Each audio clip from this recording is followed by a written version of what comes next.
Namaskar everyone, this is Anju and you are watching Rob. So in today's video, we will going to cover the unit educational implications of visual impairment, that is दृश्य हानि के शैक्षिक निहितार्थ. And in this we will going to cover all the topics listed here in both the languages English and Hindi. So firstly let us discuss about the effect of blindness. कि इसके primary effects क्या पड़ते हैं और secondary effects क्या पड़ते हैं. So firstly we will going to discuss the primary effects here, right. तो उसका प्राइमरी इफेक्ट में सबसे पहला इफेक्ट क्या आता है, लिमिटेड विजुअल परसेप्शन. क्या होता है कि जब इंसान देख नहीं सकता है तो विजुअल परसेप्शन का मतलब वही है ना कि जो हम देख कर अपना परसेप्शन यहाँ पर बनाते हैं, लेकिन जब उनकी दृष्टि ही नहीं होती है, when they were not able to see, तो वो जो है अपना विजुअल परसेप्शन होता है उनका वहाँ पर एक लिमिटेड ही वहाँ पर रह जाता है. So the most immediate effect is the loss or severe limitation of visual perception. ठीक है, वहाँ पर जो उनके विजुअल परसेप्शन है उसकी एक सीवियर लिमिटेशन उनके लाइफ में हो सकती है. Blind individuals may have no usable vision or only limited vision which can impact their ability to perceive and interpret the visual world. ठीक है, तो उससे क्या वो कोई भी नॉलेज कम्युनिकेशन, ठीक है, मतलब विजुअल तरीके से वो वहाँ पर नहीं कर पाते. उनका जो विजुअल परसेप्शन है वहाँ पर लिमिटेड रह जाता है. वो ना तो परसीव कर पाते हैं विजुअल इन्फॉर्मेशन, ना उसमें वो इंटरप्ट कर पाते हैं, राइट. तो जो अंधपन के प्रभाव देखिए हम प्राथमिक और माध्यमिक, वहाँ पे हम प्राथमिक डिस्कस कर रहे थे कि जो उनकी सीमित दृश्य धारणा यहाँ पर हो जाती है, क्योंकि जो सबसे तत्कालीन प्रभाव है वो दृश्य धारणा की हानि या गंभीर सीमा है. ठीक है, दृश्य धारणा एक गंभीर सीमा तक वहाँ पर हो सकता है. अंधे व्यक्तियों के पास उपयोग करने योग्य दृष्टि नहीं हो सकती या केवल सीमित दृष्टि, या तो बिल्कुल वो टोटल ब्लाइंड होंगे या उनको बहुत सीमित दिखाई देता होगा, मतलब जिससे एक उनका परसेप्शन अच्छा वो है बिल्ड नहीं हो पाता. तो जो दृश्य दुनिया को देखने और व्याख्या करने की उनकी क्षमता यहाँ पर प्रभावित हो जाती है. क्या हो जाती है, वो डिक्रीज यहाँ पर हो जाती है, कम हो जाती है. ठीक है, फिर होता है क्या है, डिपेंडेंसी ऑन अदर सेंसेस. अब उनकी जो है विजन है, जो विजुअल सेंस है वो काम नहीं कर रही है, तो उनको अपनी दूसरे सेंसेस पे यहाँ पर डिपेंड रहना पड़ता है. Because blind people often rely more heavily on the other senses such as hearing, touch and smell. ठीक है, जो हियरिंग है, टचिंग है या स्मेल है, तो उसके माध्यम से क्या करते हैं, वो इन्फॉर्मेशन गेन करते हैं from there surroundings, and these senses become essential for navigation, communication and understanding the environment. तो इससे क्या होता है, मतलब कि वो अपने सुनने, छूने या सूंघने की शक्तियों पर ज़्यादा भरोसा यहाँ पर करने पर लग जाते हैं. और जो इनकी इंद्रिया वही नेविगेशन, मतलब कि वो रास्ता जहाँ पर दिखाते हैं, आपने देखा होगा एक मतलब जो ब्लाइंड लोग हैं वो एक स्टिक लेकर आपको चलते हुए दिखेंगे. ठीक है, वो बेसिकली क्या करते हैं, उसे नेविगेट करते हैं. ठीक है, कि आगे कोई यहाँ पर गड्ढा तो नहीं है, रोड क्लियर है, तो वो नेविगेशन के लिए यहाँ पर यूज़ करते हैं. ठीक है, वो जो संचार हो गया, जो पर्यावरण को समझ है, वो भी क्या कौन सी सेंसेस से करते हैं, वो हियरिंग, टच या स्मेल. ठीक है, सुनने, छूने और सूंघने वाली जो है सेंसेस के माध्यम से ही वो अपनी नेविगेशन या संचार या अपने एनवायरनमेंट को, पर्यावरण को वहाँ पर वो समझते हैं. फिर आ जाता है इम्पैक्ट ऑन मोबिलिटी. अगर उनका विजन नहीं है तो इससे क्या होता है, उनकी जो मोबिलिटी है वो भी डिक्रीज हो जाती है. और उसकी मोबिलिटी को इंक्रीज करने के लिए या जो एक इंडिपेंडेंस अपनी लाइफ में लाने के लिए, ठीक है, कि ताकि वो स्वतंत्र रह सके, ऐसा ना हो कि उनके साथ कोई दूसरा इंसान है तभी वो बाहर जा सकते हैं, अदरवाइज वो नहीं जा सकते, तो वो कुछ मोबिलिटी एड्स यूज़ करते हैं सच एज केन्स और गाइडिंग डॉग्स. ठीक है, ताकि वो जो इनकी इंडिपेंडेंस यहाँ पर बढ़ सके. जो बैंत या वो गाइड कुत्तों का उपयोग यहाँ पर करते हैं, क्योंकि जो उनकी मोबिलिटी है वो डिक्रीज हो जाती है, तो उसकी जो उनकी स्वतंत्रता, इंडिपेंडेंस है यहाँ पर वो भी कम हो जाती है. तो उसको इन्हेंस करने के लिए ये मोबिलिटी एड्स यहाँ पर यूज़ करते हैं. फिर उसका इफेक्ट आता है यहाँ पर एडुकेशन पर भी. ठीक है, एडुकेशन में उनको क्या क्या चैलेंजेस होते हैं, तो एडुकेशन में क्या है, वो अपने जो प्रिंटेड टेक्स्ट हैं या जो विजुअल लर्निंग एक्टिविटीज़ हैं उनमें पार्टिसिपेट नहीं करते. ठीक है, उनमें तो चुनौतियाँ पैदा होती ही हैं क्योंकि वो देख ही नहीं सकते. तो वो ब्रेल, ऑडियो रिसोर्सेज और जो अडेप्टिव टेक्नोलॉजी है जो उनकी लर्निंग के लिए स्पेशली बनाएंगे, उनकी लर्निंग को फैसिलिटेट करती है, ठीक है, उसके माध्यम से अपनी शिक्षा वहाँ पर ग्रहण करते हैं. तो शिक्षा की सुविधा के लिए अक्सर ब्रेल, ऑडियो संसाधन और अनुकूली तकनीक का उपयोग उनके लिए किया जाता है, ना कि जो प्रिंटेड टेक्स्ट होता है, राइट. फिर आ जाता है कि और क्या फेस करने पड़ते हैं चैलेंजेस उनको, कम्युनिकेशन. बिकॉज ब्लाइंड इंडिविजुअल्स में face challenges in non visual communication. ठीक है, एक हम देखकर बोलते हैं कि भाई आई कांटेक्ट बनाओ, एक अच्छा कम्युनिकेशन चाहिए होता है, वहीं पर उन इंसान को जो है दिख ही नहीं रहा है, तो उनका जो कम्युनिकेशन यहाँ पर बहुत अफेक्ट होता है, because learning and using alternative forms of communication such as braille, tactile, sign language, assistive technology may be necessary, ठीक है। तो उनको कोई यहाँ पर टेक्नोलॉजी की भी नीड्स हो सकती है और साइन लैंग्वेज का वो यूज़ कर सकते हैं, ठीक है। और क्या होता है साइन लैंग्वेज में माइट भी उनको तो वो आती है लेकिन सामने वाले को उसकी कभी नीड नहीं होती, सामने वाले को नहीं आती, तो जो उनकी कम्युनिकेशन में यहाँ पर बहुत सारा मतलब नेगेटिव इम्पैक्ट यहाँ पर पड़ जाता है। तो जो नेत्रहीन व्यक्ति हैं उनके गैर दृश्य संचार में चुनौतियों का सामना करना पड़ता है। संचार के वैकल्पिक रूपों जैसे ब्रेल, स्पर्श संकेत भाषा या सहायक तकनीक को सीखने और उनका उपयोग करने की आवश्यकता उनको हो सकती है, ठीक है, कि उनको एडिशनली कुछ चीज़ें सीखनी पड़ती है अपने कम्युनिकेशन के लिए। फिर इसका इफेक्ट पड़ता है उनकी सामाजिक निहितार्थ पे भी, ठीक है, कि वो सोशली कैसे इम्प्लीकेशंस कर रहे हैं अपनी लाइफ में। सो blind people have social implications affecting how individuals interact with others. Establishing eye contact and perceiving visual cues become challenging, potentially impacting social dynamics. तो इनसे क्या होता है कि हम एक तो किसी को देखकर परसेप्शन बनाते हैं, ठीक है, जो आपके संपर्क से स्थापित करते हैं और हम कुछ समझते हैं, लेकिन इनके लिए क्या हो गया, ये चुनौतीपूर्ण हो गया क्योंकि ये देख नहीं सकते हैं। तो ये संभावित रूप से जो है सामाजिक गतिशीलता को प्रभावित कर रहे हैं, क्योंकि दूसरों से जो बात करने का तरीका है इनका वो प्रभावित नहीं होता है यहाँ पर, मतलब एक प्रभावित अच्छे तरीके वाली जो कम्युनिकेशन को यहाँ ये कहीं ना कहीं लैक कर रहे होते हैं। Establishing eye contact and perceiving visual cues, because ना तो ये एक आई कॉन्टैक्ट वहाँ पर रख पाते हैं, ना कोई विजुअल क्यूज जो है वो परसीव कर पाते हैं। तो ये सारी चीज़ें इनके लिए चैलेंज बन जाती है, जिससे एक कम्युनिकेट है कम्युनिकेट करना, जो कम्युनिकेशन वाली चीज़ है वो यहाँ पर डिक्रीज़ हो जाती है, राइट। तो अब कम्युनिकेशन यहाँ पर डिक्रीज़ होगी तो सोशल क्या होता है, सोशल में बेसिकली इंटरेक्शन ही तो होता है हमारा अपनी कम्युनिटी के साथ, तो वो भी इनका डिक्रीज़ हो जाता है। फिर आता है एम्प्लॉयमेंट अपॉर्चुनिटीज़, ठीक है, वो भी इनके लिए कम हो जाती है, because blindness can influence some opportunities, like some professions may require adaptations or accommodations to ensure equal access to work tasks, while other may pose greater challenges for blind individual। तो मतलब ऐसी सारी जॉब तो नहीं है कि हम मतलब ब्लाइंड लोगों को भी वो दे सके, क्योंकि सबके जो है सबकी अलग अलग जो प्रोफाइल होती है, ठीक है, सबके लिए कुछ अलग क्वालिटीज़ हमें चाहिए होती हैं, ठीक है, और मतलब सेंसेस तो हमारी अच्छे से उनमें काम करती होनी चाहिए। तो जो अंतपन रोजगार के अवसरों को भी ये चीज़ें प्रभावित करती हैं। कुछ व्यवसायों को कार्य तक समान पहुंच सुनिश्चित करने के लिए अनुकूलन या आवास की आवश्यकता हो सकती है, ठीक है, कि मतलब वहाँ पर घर से दूर जाकर रहना पड़े, ठीक है, उस जॉब के लिए, जबकि अन्य नेत्रहीन व्यक्तियों के लिए अधिक चुनौतियाँ यहाँ पर पैदा कर सकती हैं ये चीज़ें, ठीक है, कि वो एक जगह पर तो यहाँ पर हैबिचुअल हो चुके थे कि मतलब यहाँ से आना है यहाँ जाना है, लेकिन अगर किसी दूसरे स्थान पर जाकर उनको रहना हो किसी जॉब को पर्टिकुलरली करने के लिए, तो उसमें उनको काफ़ी इश्यूज आते हैं। तो जो एम्प्लॉयमेंट की अपॉर्चुनिटीज़ यहाँ पे उनको देखने को मिलती हैं। फिर आता है इमोशनल एंड साइकोलॉजिकल इम्पैक्ट, जो भावनात्मक या जो मनोवैज्ञानिक प्रभाव उनके ऊपर पड़ता है। सो adjusting to blindness can have emotional and psychological effects. Individuals may experience grief, frustration, and anxiety as they adapt to the loss of vision. Support from peers, family, and professionals is crucial in managing these emotional challenges, ठीक है।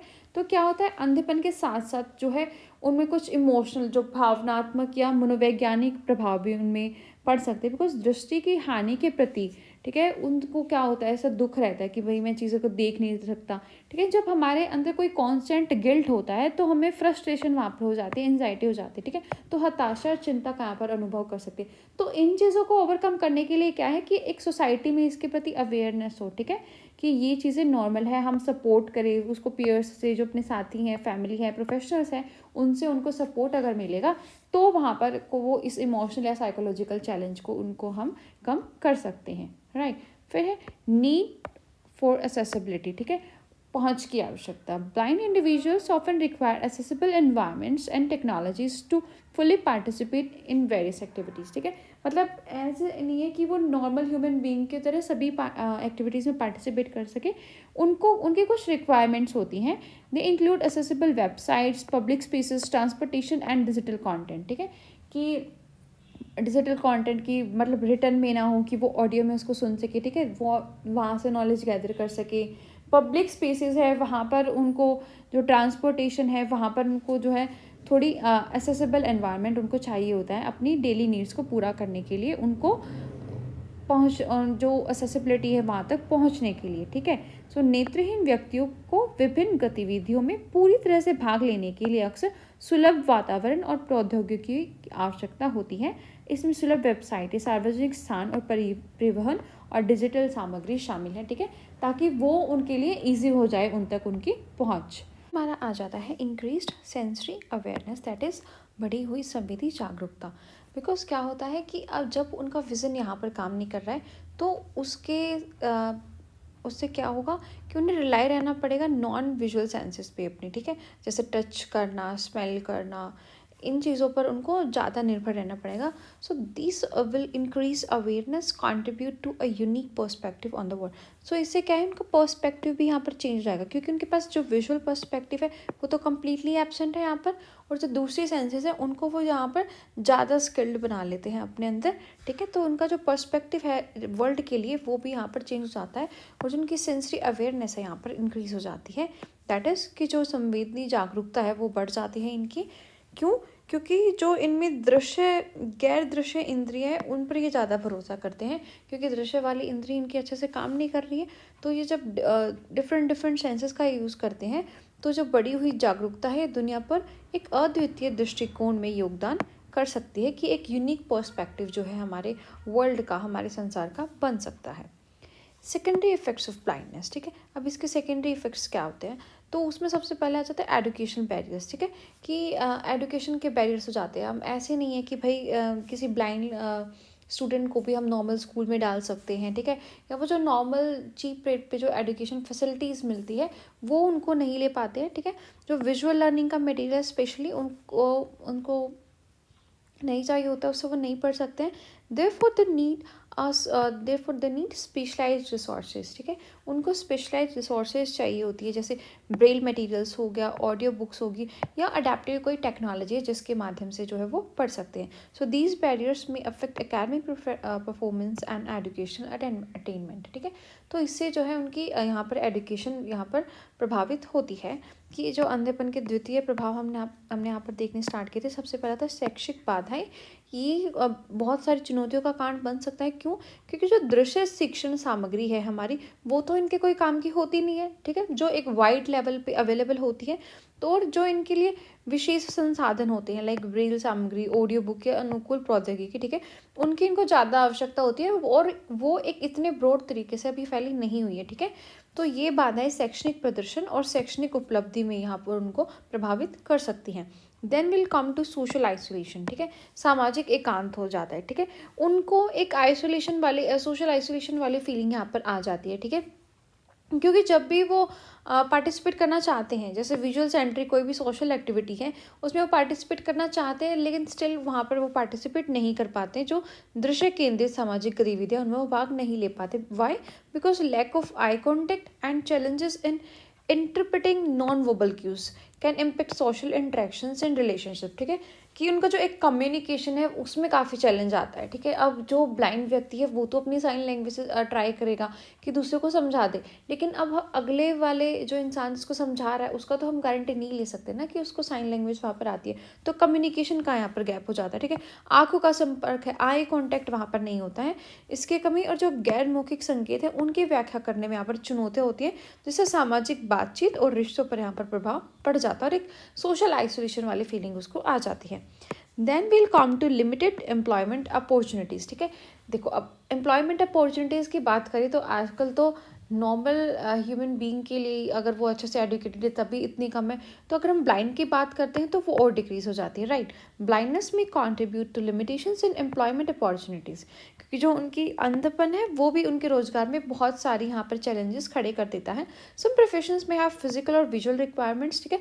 कुछ देखो, हम कुछ तरीकों पर ये मान सकते हैं कि यहाँ पर जो है देखना मतलब आपकी दृष्टि होनी ही चाहिए, ठीक है, आपको दिखना ही चाहिए, उसकी रिक्वायरमेंट ज़्यादा है, ठीक है। लेकिन कई बार क्या होता है, इनके साथ डिस्क्रिमिनेशन भी होती है। अब ऐसा तो है नहीं कि इन लोगों में टैलेंट की कमी होती है या इनको कोई चीज़ें नहीं आती, इनको इनफैक्ट हमसे भी अच्छा आ सकता है कुछ भी चीज़, ठीक है। तो इनके साथ होती है डिस्क्रिमिनेशन, कुछ मिसकंसेप्शंस इनके बारे में बना लिए जाते हैं, जिससे जो इनकी एम्प्लॉयमेंट की अपॉर्चुनिटीज़ हैं वो यहाँ पर कम हो जाती है, राइट। तो जो नेत्रहीन व्यक्ति है उनके लिए बहुत सारी बाधाएं ऐसी होती हैं कि उनमें एक तो भेदभाव होता है और दूसरा उनके लिए गलत धारणा यहाँ पर बना ली जाती है। ओके, फिर आता है ट्रांसपोर्टेशन चैलेंजेस की ट्रांसपोर्टेशन में इनको काफ़ी चैलेंजेस फेस करने पड़ते हैं, क्योंकि जो इनकी एसेसिबल फीचर्स हैं, जो इनके नॉन विजुअल फॉर्मेट्स में कोई इन्फॉर्मेशन है वो वहाँ पर अच्छे तरीके से नहीं मिलती, और एक असिस्टेंस इनको वहाँ पर जो ट्रांसपोर्ट सिस्टम है वहाँ पर नहीं मिलती। तो ट्रांसपोर्टेशन के भी पब्लिक ट्रांसपोर्टेशन स्पेशली इनको यूज़ करना इनके लिए काफ़ी डिफ़िकल्ट हो जाता है, क्योंकि पहुँच की सुविधाओं की कमी, गैर दृश्य प्रारूपों में जानकारी और सहायता, ठीक है। जो गैर दृश्य प्रारूपों में जानकारी बहुत रेयर ही मिलती है, अदरवाइज सब कुछ ऐसे लिखा ही होता है। अगर हम कहीं भी जाएंगे किसी ट्रांसपोर्ट में, ठीक है, सब पब्लिक ट्रांसपोर्ट प्लेस पे, तो वहाँ पर लिखा होता है, ठीक है।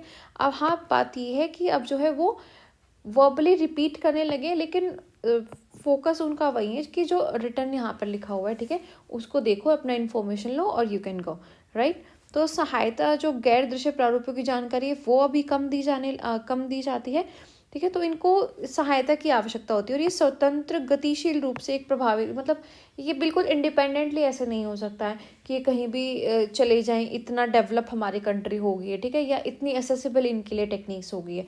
तो ये भी चैलेंज इनके लिए होता है। फिर आता है इमोशनल एंड साइकोलॉजिकल चेंज। देखो, अब उन्हें पता है कि उन्हें दिख नहीं रहा है, तो अगर हमारे अंदर कोई गिल्ट की फीलिंग हो, ठीक है, तो हमारे डिप्रेशन, एंजाइटी, ठीक है, सेंस ऑफ लॉस की, हमें तो बहुत ज़्यादा घाटा हो गया है, हमें बहुत कुछ नहीं आता है, ठीक है, डिस्क्रिमिनेशन वाली खुद में फीलिंग आने लग जाती है, ठीक है। उससे क्या होता है, डिप्रेशन या एंजाइटी हो जाती है। Coping with social attitudes, self-image and acceptance of blindness are ongoing process that can influence their mental being, ठीक है, मेंटल वेलबींग। तो इसमें क्या होता है, अब जो देखो, अगर हमने बताया कि जिस व्यक्ति को कोई बीमारी होती है तो उसी को पता है भाई कि उसको कैसा फील होता है, तो हम तो उसमें कुछ कर नहीं सकते, चलो वो ठीक करने के लिए इलाज भी करा रहा है, स्टिल हम नहीं कर सकते कुछ। तो हम क्या कर सकते हैं, एक उसके साथ अच्छे से रह सकते हैं, अच्छे से बातचीत कर सकते हैं, उसको जो है इक्वालिटी वाली फीलिंग हम वहाँ पर दे सकते हैं, ठीक है, ताकि जो उसकी मेंटल वेलबींग है वहाँ पर वो अच्छी रहे, ठीक है। तो इनमें एक इमोशनल और साइकोलॉजिकल इम्पैक्ट्स भी बहुत सारे हो जाते हैं अपनी ब्लाइंडनेस के कारण, लाइक डिप्रेशन, एंजाइटी, ठीक है। तो उनको ओवरकम करने के लिए हम यहाँ पर क्या कर सकते हैं कि हम उनको मतलब कोई डिस्क्रिमिनेशन उनके साथ ना करें, राइट। तो जो अंधपन है उसमें उसके साथ साथ समायोजन करने से भावनात्मक और मनोवैज्ञानिक चुनौतियां इनके लिए सामने आ सकती है, जैसे अवसाद, चिंता या हानि की भावना। तो सामाजिक दृष्टिकोण से निपटना, आत्मछवि या अंधपन को स्वीकार करने, ऐसी सतत प्रक्रियाएं हैं जो मानसिक कल्याण को प्रभावित करती है, ठीक है। ये खुद सोचते कि कोई मेरे को एक्सेप्ट करेगा, ठीक है, हमें एक्सेप्ट नहीं करते लोग कि ब्लाइंड है, लोग अपने फ्रेंड्स नहीं बनाते हैं कि तू देख नहीं सकता। तो वो चीज़ें हमें यहाँ से हटानी होंगी, ताकि जो है इनकी एक मेंटल वेलबींग वहाँ पर अच्छी रह सके, राइट। अगर हम किसी की लाइफ को बेटर कर सकते हैं तो we have to do that for sure. फिर आ जाता है डिपेंडेंसी ऑन सपोर्ट सिस्टम्स, सहायता प्रणालियों पर निर्भरता, ठीक है। तो एक ये बिल्कुल इंडिपेंडेंटली नहीं घूम सकते हैं, राइट, कि इनको दिखाई नहीं देता है, तो they rely on support systems such as family, friends and caregivers for assistance in daily tasks, है। जैसे हम अपने डेली के टास्क बिल्कुल इंडिपेंडेंटली कर सकते हैं आफ्टर सम एज, ठीक है, बट ये वहाँ पर नहीं कर सकते, और इनको अपने परिवार की, दोस्तों की, जो इनकी देखभाल करते हैं उनकी यहाँ पर सहायता इनको चाहिए होती है। So this dependency can affect autonomy and may require adjustments in personal relationships. तो ठीक है, इनसे क्या होती है, जो एक इनकी स्वायत्ता है, ठीक है, इंडिपेंडेंसी है, वो यहाँ पर निर्भर हो जाती है, किसी के ऊपर डिपेंड हो जाती है, ठीक है। तो जो इनके व्यक्तिगत संबंध है वहाँ पर भी इन्हें समायोजन की, एडजस्टमेंट की आवश्यकता हो सकती है, ठीक है। तो इनका क्या है, डिपेंडेंसी रह जाती है इनकी सपोर्ट सिस्टम्स पे। Then we will come to limited access of information, ठीक है, क्योंकि ज़्यादातर जो इन्फॉर्मेशन होती है वो हमारी प्रिंटेड और विजुअल फॉर्मेट्स में होती है, जो ब्लाइंड लोग हैं वो उसको एक्सेस नहीं कर पाते हैं। हाँ, हालांकि मतलब ऐसा भी हुआ है कि जो टेक्नोलॉजी वो इंश्योर कर रही है काफ़ी सारी चीज़ें, कि जो न्यूज़ चैनल्स है, ऑडियो बुक्स हैं, ठीक है, उनसे वो इन्फॉर्मेशन गैदर कर रहे हैं, बट स्टिल उनके लिए जो है काफ़ी चैलेंज बना हुआ है अपने बुक या जो ऑनलाइन कंटेंट जिसका प्रॉपरली उन ऑडियो क्लियर वहाँ पर नहीं होता है, तो ये स्टिल इनके लिए एक चैलेंज बना हुआ है। ठीक है, कि जो दृश्य प्रारूप रूप में कोई जानकारियाँ होती है वो तो इनके पहुँचने योग्य नहीं होती है, वो इनको नहीं समझ सकते। तो हालांकि प्रौद्योगिकी ने कुछ समाधान दिए गए हैं, ठीक है, हम टेक्नोलॉजी से कुछ ऐसी चीज़ें हुई हैं कि ये इन्फॉर्मेशन गैदर कर सकते हैं, बट स्टिल अभी जो समाचार हैं, न्यूज़पेपर्स लाइक किताबें या ऑनलाइन सामग्री, इतने इनकी जो है जानकारी एक समान पहुँच यहाँ पर, ठीक है, कि जैसे कोई भी नॉर्मल लोग इन चीज़ों को पढ़ सकता है, ठीक है, वैसी फैसिलिटी अभी इन लोगों के लिए यहाँ पर एक चुनौती बनी हुई है। तो एक लिमिटेड एक्सेस रह जाती है इनके पास इंफॉर्मेशन की। हाउसिंग एंड एनवायरमेंटल कंसिडरेशंस, आवास और पर्यावरण संबंधी विचार। So the design and accessibility of living spaces may need modification, ठीक है। अब ऐसे नॉर्मल घर है, ठीक है, लेकिन जहाँ पर कोई ब्लाइंड पीपल है, तो अगर हम वहाँ का एनवायरनमेंट या हाउसिंग फैसिलिटीज़ देखेंगे तो वो हमें थोड़ी डिफरेंट वहाँ पर देनी पड़ती है, right, to accommodate the needs of individuals who are blind, ठीक है, ताकि जो उनकी नीड है उनको हम पूरा कर सकें। Considerations such as layout, lighting and the presence of tactile cues become crucial, ठीक है। तो यहाँ पर ये चीज़ें काफ़ी क्रूशल बन जाती है कि भाई हम जो उसकी नीड है उसके अकॉर्डिंग ही उसके हाउस में जो है फैसिलिटीज़ होनी चाहिए, कि उसको क्या चाहिए, ठीक है, जैसे रखने की जगह है, मतलब ऐसे कोई चीज़ें ना हो कि उसको दिखाई ना दे, उसको आगे से वो टकरा जाए, ठीक है। तो डिज़ाइन और पहुंच में दृष्टिहीन व्यक्तियों की ज़रूरतों का समायोजन, ठीक है, कि उनके अकॉर्डिंग वहाँ पर संशोधन की आवश्यकता होती है, कि कैसा कैसा लेआउट होना चाहिए, प्रकाश की व्यवस्था कैसा होनी चाहिए, और स्पर्शनीय संकेत, ठीक है, कि जिनको वो टच करके फील करके अंडरस्टैंड कर सके, ठीक है, ऐसे संकेतों की उपस्थिति के विचार वहाँ पर महत्वपूर्ण हो जाते हैं।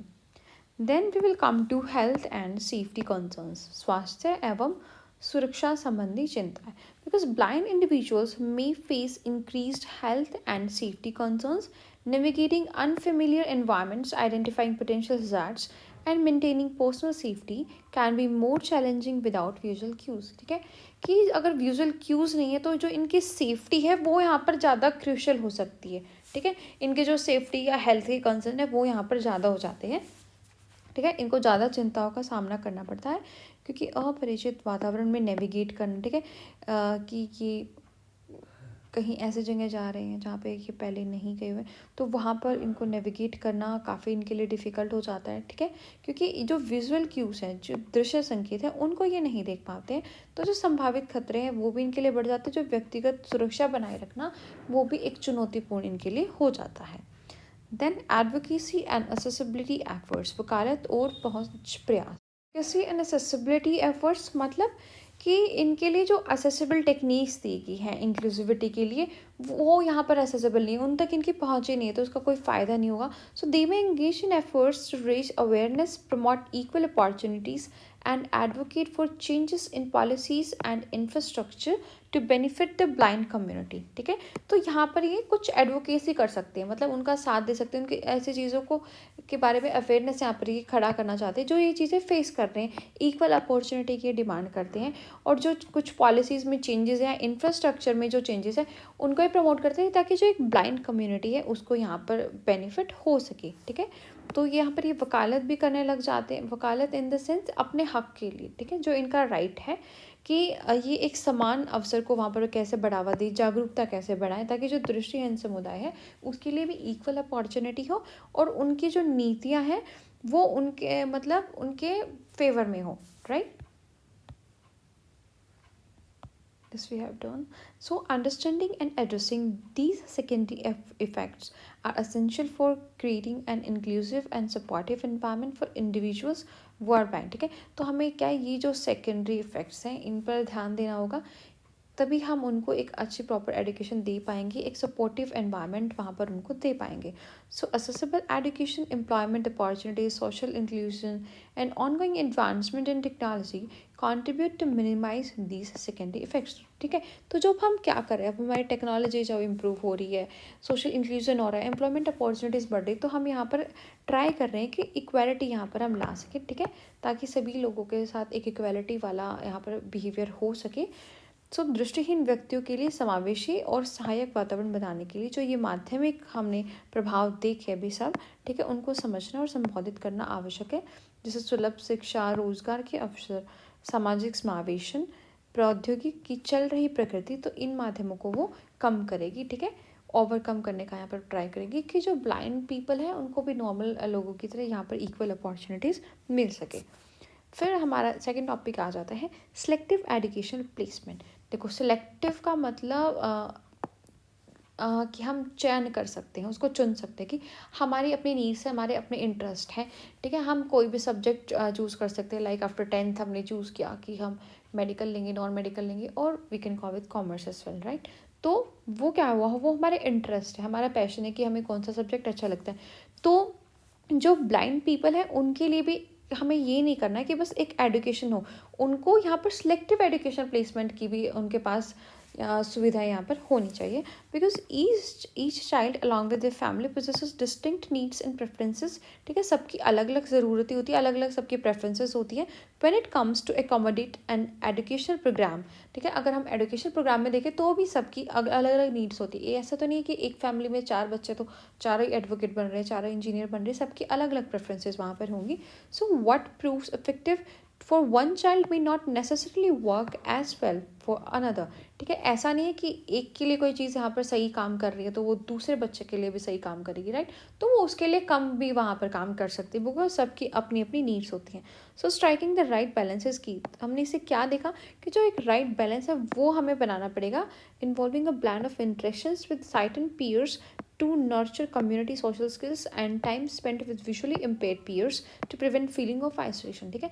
तो हमें ऐसे लोगों को भी समझना चाहिए, एक बैलेंस वहाँ पर बनाना चाहिए, राइट, बिकॉज बैलेंस इज की। कि जो ब्लाइंड लोग हैं हमारे आसपास, हम उनके पास बैठे, उनसे बात करें, उनसे टाइम स्पेंड करें, उनकी जो सोशल स्किल्स हैं उनको हम इम्प्रूव करने में यहाँ पर उनकी हेल्प करें, राइट। तो चयनात्मक शिक्षक प्लेसमेंट हमने देखा कि जिसमें जो समुदाय में सामाजिक कौशल को विकसित करने के लिए दृष्टिबाधित साथी हैं उनके साथ हम अच्छे से बातचीत करें, ताकि जो अलगाव की फीलिंग उनमें आती है वो ना आए, ठीक है। उनके साथ वहाँ पर हम अच्छे से टाइम स्पेंड करें, अच्छे से समय बिताएं, क्योंकि सब बच्चों की अलग अलग नीड होती है, चाहे वो ब्लाइंड हो या वो कोई नॉर्मल बच्चा हो। So the primary approaches are employ to deliver education service, जो हमें ब्लाइंड पीपल्स को दी हुई है, तो उसमें सबसे पहले क्या आ जाता है, residential state schools for blind, ठीक है, कि ब्लाइंड लोगों के लिए यहाँ पर रेजिडेंशियल और स्टेट स्कूल्स कुछ ओपन किए गए। इन स्कूल्स में क्या ऐसा स्पेशल है, because these specialized schools boast trained educators equipped to teach both academic and non-academic subjects, including a tailored expanded core curriculum for those with visual disabilities। तो यहाँ पर ऐसे ट्रेंड एजुकेटर्स रखे गए हैं, ठीक है, जो विजुअल डिसेबिलिटीज़ वाले बच्चों को अच्छे से यहाँ पर समझा सकते हैं कि उनका एक अच्छा करिकुलम होगा, और कोई एकेडमिक या नॉन एकेडमिक सभी टाइप्स के वहाँ पर सब्जेक्ट उनको वो सिखा सकते हैं। Additionally these schools provide specialized equipment catering to the unique needs of visually impaired students, ठीक है। तो ये क्या करते हैं, जो ये स्कूल्स हैं जो विजुअली इम्पेयर्ड स्टूडेंट्स हैं उनकी जो यूनिक नीड्स है उनको भी यहाँ पर ये कैटर करते हैं, राइट। तो हमने क्या देखा कि नेत्रहीन के लिए यहाँ पर आवासीय राजकीय विद्यालय बनाए गए, जिसमें विशिष्ट स्कूल हैं, इनमें शैक्षणिक और जो गैर शैक्षणिक दोनों ही विषय को पढ़ाने के लिए प्रशिक्षित शिक्षक यहाँ पर रखे जाएंगे, ठीक है। जो जिनको दिखाई नहीं देता है उन बच्चों को वहाँ पर अच्छे से प्रशिक्षित वो कर सकते हैं, जिनमें दृश्य विकलांगता वाले लोगों के लिए एक अनुरूप विस्तारित कोर पाठ्यक्रम भी शामिल है, ठीक है, कि उनका एक अच्छा सा पाठ्यक्रम भी, ऐसा नहीं है कि कुछ भी उनको उठाकर पढ़ाया जा रहा है, उनको उनके पाठ्यक्रम के अकॉर्डिंग और शैक्षणिक और गैर शैक्षणिक दोनों टाइप की यहाँ पर शिक्षा दी जाएगी। इसके अतिरिक्त ये स्कूल दृष्टिबाधित छात्रों की विशिष्ट आवश्यकताओं को पूरा करने के लिए जो विशेष उपकरण है वो भी यहाँ पर प्रदान करते हैं, ठीक है, जिनकी उनको नीड होती है। फिर इन्होंने रिसोर्स रूम्स कुछ बनाए हैं हमने, राइट, कि जो स्कूल्स हैं वो कंसंट्रेट कर सके कि जो भी कोई डिसेबल्ड विजुअली इम्पेयर्ड स्टूडेंट्स हैं एलिमेंट्री मिडिल क्लास या हाई स्कूल्स में, ठीक है, तो उनके जो टाइम है कि मतलब उनको कम टाइम में उनको अच्छे से वहाँ पर एजुकेशन दे सके, ठीक है, जो टीचर्स का टाइम है वहाँ पर उनको वो अच्छे से हैंडल कर सके। Students attend resource rooms for instruction specific to visual impairment within the expanded core curriculum with the majority of their time spend in regular classrooms. तो यहाँ पर क्या है कि बच्चे रेगुलर क्लासरूम्स में रहते हैं, लेकिन जब उनको कोई स्पेसिफिक विजुअल इंस्ट्रक्शन वहाँ पर लेनी होती है तो उनको यहाँ पर रिसोर्स रूम्स में ले जाया जाता है, ठीक है, कि वो कैसे जो विजुअल इम्पेयरमेंट है और उसका करिकुलम है उसमें अपना एक्सटेंड कर सकते हैं, अपने आप को एक्सपेंड कर सकते हैं, क्या डिफ़िकल्टीज़ उनको फेस वहाँ पर हो रही है, ठीक है। और जो मेजॉरिटी मतलब ज़्यादातर टाइम वो अपना कहाँ पर रेगुलर क्लासरूम्स में यहाँ पर स्पेंड करते हैं in fact. Alternatively resource rooms for general specific education service may be available for neighborhood schools usually following an intent model, ठीक है। तो यहाँ पर क्या होता है कि जो रिसोर्स रूम्स बनाए हैं ना, तो वो साथ वाले जो स्कूल्स हैं, नेबरहुड में जो स्कूल्स हैं उनमें अगर रिसोर्स रूम्स नहीं होते तो वो उनको भी यहाँ पर लेके आ सकते हैं कि उनको हेल्प कर सके। जो उस स्कूल में कोई ऐसे विजुअली इम्पेयर्ड बच्चे पढ़ रहे हैं कि उनको कोई स्पेसिफिक विजुअल इम्पेयरमेंट वाली इंस्ट्रक्शन यहाँ पर चाहिए होती है, तो वो उनको यहाँ पर दे सकते हैं, ठीक है। कि जो संसाधन कक्ष है, तो स्कूल जिले दृष्टिबाधित छात्रों के शिक्षकों के आवागमन के समय को कम करने के लिए, ठीक है, विशिष्ट प्राथमिक, मध्य और उच्च विद्यालयों में दृष्टिबाधित छात्रों को केंद्रित करते हैं, ठीक है। छात्र विस्तृत मुख्य पाठ्यक्रम के अंतर्गत दृश्य हानि के लिए विशिष्ट निर्देश के लिए, कि उनको कोई विशिष्ट निर्देश चाहिए अपनी दृश्य हानि के साथ, तो संसाधन कक्षा में जाते हैं। और उसके बाद जो उनका टाइम स्पेंड होता है वो नियमित कक्षा में व्यतीत होता है, ठीक है। जब उनको कोई विशिष्ट निर्देश यहाँ पर चाहिए होता है तभी वो जाते हैं अपने संसाधन कक्ष में। तो वैकल्पिक रूप से सामान्य विशेष शिक्षा सेवाओं के लिए संसाधन कक्ष पड़ोस के स्कूलों में उपलब्ध हो सकते हैं, आमतौर पर एक भ्रमणशील मॉडल का पालन करते हुए, ठीक है। कि जो उसके पड़ोस वाले स्कूल है वो भी वहाँ पर जाकर जो ये संसाधन कक्ष है इनका बेनिफिट ले सकते हैं, अपने बच्चों को वहाँ पर जाकर जो विशिष्ट निर्देश हैं ये दिलवा सकते हैं, ओके। फिर यहाँ पर जो वर्ड आया था हमारा इटरेंट टीचिंग, ठीक है, जो भ्रमणशील शिक्षण है उसको देख लेते हैं। So in this model visually impaired students attend regular neighbourhood schools while teachers of visually impaired students travel to them, ठीक है। कि जो यहाँ पर दृष्टिबाधित छात्र हैं वो नियमित अपने पड़ोस स्कूल में जाते हैं, और जो दृष्टिबाधित छात्र के शिक्षक है वो भी उनके साथ यात्रा करते हैं, ठीक है, कि वो उनको लेकर जाते हैं अपने पास वाले स्कूल में। Teachers in this model provide training in the expanded core curriculum, support general education teachers in delivering accessible instruction, and oversee the process of obtaining, creating accessible textbooks and material। तो यहाँ पर वो क्या देखते हैं कि जो नॉर्मल टीचर्स है, जनरल एजुकेशन टीचर है, कि जो जनरल एजुकेशन टीचर्स हैं वहाँ पर वो भी एक अच्छे से accessible एजुकेशन इंस्ट्रक्शन वहाँ पर कैसे डिलीवर कर सकते हैं, ठीक है। तो वो इस प्रोसेस को वहाँ पर देखते हैं कि उनके लिए जो अच्छे से करिकुलम है जो उनको अच्छे से पढ़ सके, ऐसे सुलभ टेक्स्ट बुक्स, पाठ्य पुस्तक वहाँ पर बना सके, ठीक है, और ऐसी सामग्री उनको दे सके कि जिससे वो उनकी पढ़ाई लिखाई वहाँ पर ईजी हो जाए, ठीक है। तो इस मॉडल में शिक्षक विस्तारित मुख्य पाठ्यक्रम में प्रशिक्षण प्रदान करते हैं, कि जो उनका पाठ्यक्रम है उसके लिए तो उन्होंने बच्चों को अच्छे से पढ़ा दिया।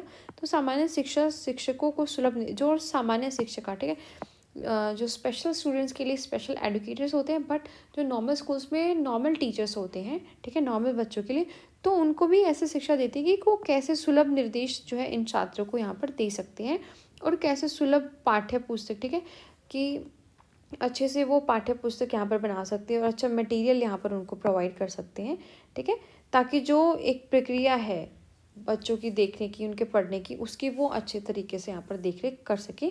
तो ये आता है हमारा भ्रमणशील शिक्षण में, ठीक है, कि बच्चों को अपॉर्चुनिटीज़ दी जाती है, साथ साथ उनके साथ साथ जो उनका नेबरहुड में कोई स्कूल है वहाँ पर उनके बच्चों और उनके टीचर्स को भी शिक्षित किया जाता है कि कैसे वो इन बच्चों को एक अच्छी एजुकेशन यहाँ पर प्रोवाइड कर देते हैं। सो determining the most appropriate placement, ठीक है, decisions regarding the nature and extent की कैसे कैसे सर्विसेज वहाँ पर देनी चाहिए वो यहाँ पर डिसाइड होती है इंडिविजुअलाइज्ड एजुकेशन प्रोग्राम प्रोसेस के अकॉर्डिंग, ठीक है। इस प्रोग्राम में कि भाई कौन सी नीड है वहाँ पर, जो विजुअली इम्पेयर्ड बच्चे हैं किस एक्सटेंड तक वहाँ पर उनको सर्विसेज देनी चाहिए.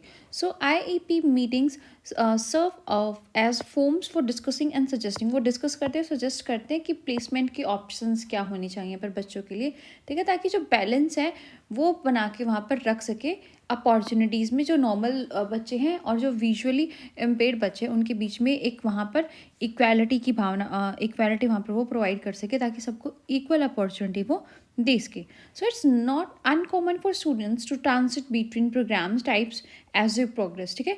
क्योंकि क्या है, जब उनकी प्रोग्रेस हो रही है, ठीक है, एक क्लास से नेक्स्ट क्लास में जा रहे हैं, तो ऐसा तो है नहीं कि वो अपने प्रोग्राम्स चेंज नहीं कर सकते, ठीक है. तो वहाँ पर उनके लिए सभी टाइप्स की फैसिलिटीज़, ठीक है, सभी सब्जेक्ट्स के टीचर्स, प्रॉपर इक्विपमेंट्स उनके लिए होने चाहिए. So the overall objective is to provide comprehensive and diverse stage of experiences that support the development of appropriate social skills for various communities, empowering each child to maximize their personal educational and employmental potential, ठीक है. यहाँ पर इनका role क्या है होता है, ये जो पूरा हमारा एजुकेशन प्रोग्राम प्रोसेस है, ठीक है, कैसे हम प्लेसमेंट्स फाइंड आउट करते हैं, इसका प्रोग्राम यही है कि भाई जो बच्चे हैं उनमें स्किल्स हैं, हम उनको ज़्यादा इम्प्रूव कर सके, कि वो अपनी कम्युनिटी में अच्छे से रह सके, एम्पावर कर सके, कि वो जो उनका मैक्सिमाइज, ठीक है, मैक्सिमम पोटेंशियल जो है वो अपना बच्चे वहाँ पर अचीव कर सके, राइट. तो सर्वाधिक उपयुक्त प्लेसमेंट का निर्धारण यहाँ पे करते हैं, ठीक है, कि सेवाओं की प्रकृति कैसी रहेगी, किस सीमा तक हमें सेवा यहाँ पर दृष्टिबाधित क्षेत्रों को देनी चाहिए, ठीक है. तो ये कौन डिसाइड करता है वहाँ पर, व्यक्तिगत शिक्षा कार्यक्रम प्रक्रिया के माध्यम से ये सारी चीज़ें व्यक्तिगत रूप से वहाँ पर तैयार की जाती हैं. IEP बैठ के प्लेसमेंट विकल्पों पर चर्चा करने और सुझाव देने के लिए मंच के रूप में कार्य करती है, ठीक है, कि वहाँ पर किसी को कोई सजेशन देना है, डिस्कशन करना है, तो वो IEP की मीटिंग्स में जाता है, जिसका उद्देश्य पर्याप्त निर्देश सुनिश्चित और सामान्य दृष्टिबाधित, ठीक है, कि जो निर्देश हैं वहाँ पर सामान्य और दृष्टिबाधित दोनों समुदाय के बीच एक सार्थक बातचीत का अवसर वहाँ पर प्रदान कर सके, कि सबके पास इक्वल अपॉर्चुनिटीज़ हो, ठीक है, सब अपने इंस्ट्रक्शंस को अच्छे से समझ सके, ठीक है. और इसका समग्र उद्देश्य व्यापक क्या होता है कि भाई इतना ही कि बच्चे जो है उनकी व्यक्तिगत, शैक्षिक और रोजगार क्षमता को यहाँ पर अधिगम करने में सशक्त बनते हैं, ठीक है, कि वो एक अपना लाइवलीहुड है वो खुद अर्निंग करना स्टार्ट कर दे, ठीक है, खुद उनकी सेल्फ मोटिवेशन हाई रहे, अच्छे से वो एक समाज में घुल मिल के यहाँ पर रह सके, ठीक है, इतने स्किल्स उनमें बिल्ड कर दें, एक पर्सनैलिटी उनकी अच्छी बन जाए, ये सारा होता है इसका उद्देश्य. नेक्स्ट आ जाता है teaching principles. So regular monitoring of children's progress is crucial, underpinned by systematic planning in teaching, understanding the unique learning needs of visually impaired children, ठीक है, कि हम उनकी जो है रेगुलर मॉनिटरिंग करें कि क्या क्या जो है उनकी नीड्स है जो विजुअली इम्पेयर्ड चिल्ड्रंस है. Setting both long and short term teaching objectives, ठीक है, कि जब अगर लॉन्ग टर्म टीचिंग उनकी हो रही है तो उनको क्या यहाँ पर नीड्स हैं, या कोई शॉर्ट टर्म टीचिंग है तो क्या यहाँ पर उनको नीड्स है, क्या यहाँ पर इशूज़ उनको फेस हो रहे हैं. Assessing baselines, creating a favorable learning environment with adequate resources, employing suitable teaching approaches, conductive evaluations, and maintaining progress records are essential components of effective teaching. ठीक है, तो जैसा कि इस नाम से ही हमें दिख रहा है कि टीचिंग के प्रिंसिपल क्या होने चाहिए, ठीक है, कि हम रेगुलर मॉनिटर करें, ठीक है, उसकी प्रोग्रेस के रिकॉर्ड हो, हम अपनी टीचिंग की अप्रोच है वो अच्छी रखें, एक कंडक्टिंग इवेल्युएशन हमारा वहाँ पर होना चाहिए, ठीक है. ये सारे क्या है, एक कॉम्पोनेंट हमारी इफेक्टिव टीचिंग के, कि ऐसे यहाँ पर टीचिंग हमें उन बच्चों को देनी होती है, ठीक है. शिक्षण के सिद्धांत ये हमने देखा कि बच्चों की प्रगति या नियम, उनको बच्चों की प्रगति के लिए हम कैसे शिक्षण के सिद्धांत वहाँ पर लागू कर सकते हैं. तो एक नियमित निगरानी वहाँ पर महत्वपूर्ण है, ठीक है, कि जो बच्चे की सीखने की ज़रूरतें हैं उनको हम समझ सकें, दीर्घकालीन और अल्पकालीन, ठीक है. ज़्यादा समय के लिए अगर कोई एजुकेशन है, कोई लेक्चर चल रहा है, वहाँ पर भी उनकी दीर्घकालीन की जो आवश्यकताएं उनको भी हम समझ सकें, और जो अल्पकालिक की जो आवश्यकताएं हैं उनकी, ठीक है, नीड्स है, उनको भी हम यहाँ पर समझ सकें, ठीक है. ये हम यहाँ पर निर्धारित करते हैं अपनी टीचिंग के जरिए, उनकी आधार रेखाओं का आकलन करते हैं, ठीक है. उनके पास पर्याप्त संसाधन है, उनका अनुकूलन है, ठीक है, ऐसा एक संसाधन है और है, तो क्या हम उनके लिए एक अनुकूलित वातावरण वहाँ पर बना रहे हैं, इसका देखना होता है. एक उपयुक्त शिक्षक का दृष्टिकोण हम यहाँ पर बनाना होता है कि एक अच्छा दृष्टिकोण हो, मूल्यांकन कर सके, उनके जो प्रगति के रिकॉर्ड हैं उनको हम कलेक्ट करके रख सके। ठीक है, तो ये सभी शिक्षण सिद्धांत के आवश्यक घटक हैं। टीचिंग अप्रोचेस यहाँ पर देख लेते हैं। So several teaching approaches can be adopted such as activities, role play, unit teaching, discovery methods, programmed instructions and behaviour modification. ठीक है, ये कुछ टीचिंग अप्रोचेस होती हैं जो हम क्लास में लागू कर सकते हैं। ठीक है, कि बच्चों को एक्टिविटी के थ्रू कुछ सिखाना, कोई अगर स्टोरी है, जैसे हमने देखा प्लेज होते हैं ना स्कूल्स में, बच्चों के मोस्टली होते हैं, तो क्या उस प्ले के माध्यम से वो क्या करते हैं, वो स्टोरी को ही दिखाते हैं ताकि वो बच्चों को अच्छे से याद रह जाए। ठीक है, emphasizes on concrete experiences। ठीक है, utilize appropriate teaching aids to allow children to touch and learn from concrete experiences। ठीक है, कि वो अपने खुद के concrete experiences सीख सके, प्रैक्टिकली चीज़ों को सीख सके। ठीक है, learning through multiple senses including touch and hearing। ऐसा ना हो कि बस वो एक टच कर, ठीक है, कि वो डॉट से उनको एक टच करके ही सीख रहे और एक वो उसके साथ साथ जो है सुन कर भी। ठीक है, थोड़ा इफेक्टिव लर्निंग वहाँ पर इनकी हो सके, उनके कॉन्क्रीट एक्सपीरियंस से ऐसी प्रैक्टिकल बेस्ड लर्निंग वहाँ पर होनी चाहिए। तो शिक्षक दृष्टिकोण में हमें देखा कि हम बहुत सारे तरीके जैसे कि ये हैं अपना सकते हैं अपनी टीचिंग मेथड्स को ज़्यादा इफेक्टिव बनाने के लिए, लेकिन उन पर भी जो है ठोस अनुभव पर हमें जोर देना चाहिए। ठीक है, अनुभव मतलब उनको प्रैक्टिकल वो करानी चाहिए। ठीक है, जिससे वो समझ सके। तो बच्चों को ठोस अनुभवों को छूने और उनसे सीखने की अनुमति देने के लिए उपयुक्त शिक्षण सहायता का यहाँ पर उपयोग करें। ठीक है, कि वो उसको टच कर सके, उससे सुन सके, मल्टीपल सेंसेस का यूज़ करके यहाँ पर बच्चा वहाँ से इंफॉर्मेशन ले सके। ठीक है, स्पर्श करना या सुनना सहित कई इंद्रियों के माध्यम से वहाँ पर सीखना यहाँ पर इम्पोर्टेंट हो जाता है, क्योंकि जब हम ज़्यादा सेंसेस के थ्रू सीखेंगे तो वो एक इफ़ेक्टिव लर्निंग हो जाती है, ज़्यादा प्रभाव सॉरी ज़्यादा प्रभावशाली वहाँ पर वो शिक्षा हमारे लिए हो जाती है। Use of verbal instruction. ठीक है, अब हम रिटन इंस्ट्रक्शन वहाँ पर नहीं दे सकते, तो एक वर्बल इंस्ट्रक्शन हम दे, अच्छी क्लियर और कंसाइज इंस्ट्रक्शन दे। ठीक है, उसकी अच्छे से एक्सप्लेनेशन दे, कि स्पष्ट और संक्षिप्त निर्देशन होना चाहिए, हमारा स्पष्टीकरण प्रदान करना चाहिए। Read aloud everything written on the black board. ठीक है, जो भी हमारा ब्लैक बोर्ड पर लिखा हुआ है उसे हम अच्छे से क्लियर और लाउड वॉइस में रीड करना चाहिए। ठीक है, जो ब्लैक बोर्ड पर लिखी हर चीज़ है उसे हम जोर देकर पढ़ेंगे। Address children by their names to ensure attention. ठीक है, और बच्चों को उनके नेम से एड्रेस करना है। ठीक है, उनका नाम लेकर उनको संबोधित करना है ताकि वो जो है अपना ध्यान कक्षा में रख सके। Check understanding by asking questions. ठीक है, और उनके अंडरस्टैंडिंग की क्या वो समझ रहे हैं इन चीज़ों को, तो वो हम प्रश्न पूछकर यहाँ पर जांच कर सकते हैं। ठीक है, management of printed materials and diagrams की जो मुद्रित सामग्री है और आरेख है उनका प्रबंधन हमें करना होगा। So choose teaching materials based on individuals visual conditions, adapt printed materials and diagrams with contrasting colours, tactile marks and large size, increased boldness and adequate spacing. ठीक है, कि ब्लाइंडनेस विजुअली इम्पेयर्ड वाली स्पेशली जो category है उसमें कुछ ऐसे लोग आते हैं जिनको ठीक है दूर का दिखता है ज़्यादा, या उनकी दूर की दृष्टि ऐसे कि मतलब वो बहुत ज़्यादा जो बोल्ड कुछ लिखा होता है, कॉन्ट्रास्टिंग कलर्स में होता है, उनको देख सकते हैं। तो उनके लिए हमें ऐसी चीज़ें लानी चाहिए जिसमें कॉन्ट्रास्ट कलर्स हो यहाँ पर। ठीक है, ज़्यादा बड़ा साइज़ हो, बोल्डनेस वहाँ पर ज़्यादा हो, और स्पेसिंग जो है उनके अकॉर्डिंग हो कि जहाँ से वो अच्छे से उसको देख सकें।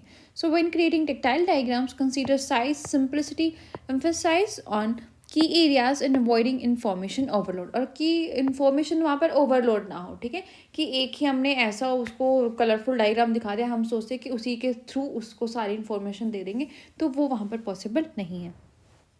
ठीक है, जो रिटन हमारी सामग्री, जो लिखित हमारी सामग्री है उसके थ्रू हम कैसे बताएंगे, तो व्यक्तिगत दृश्य स्थितियों के आधार पर शिक्षण सामग्री चुननी चाहिए कि भाई किस बच्चे की कितनी कैपेबिलिटी है। ठीक है, क्या वो देख सकता है, या उसको मतलब बिल्कुल ही साइट का ही लॉस है कि उसको जो है लाइट का जो परसेप्शन है उसका भी नहीं पता।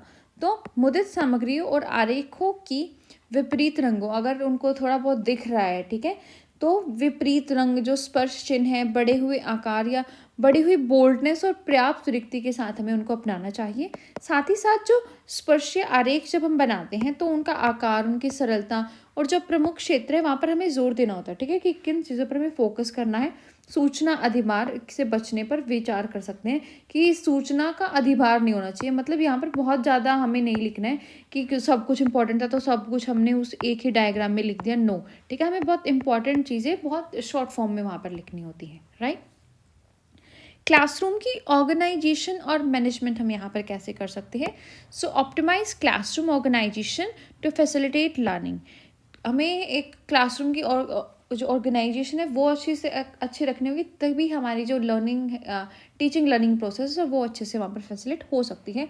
Ensure a spacious classroom for safe mobility, ठीक है, एक स्पेशियस क्लासरूम होना चाहिए ताकि जो हमारी मोबिलिटी है वो अच्छे से हो सके वहाँ पर, ठीक है, अच्छे से घूम फिर के हम बच्चों को चेक कर सकें। Provide large desktops for comfortable work areas, ठीक है, कंफर्टेबल रहने के लिए एक जो लार्ज डेस्कटॉप एरियाज है वो बच्चों को प्रोवाइड करने चाहिए।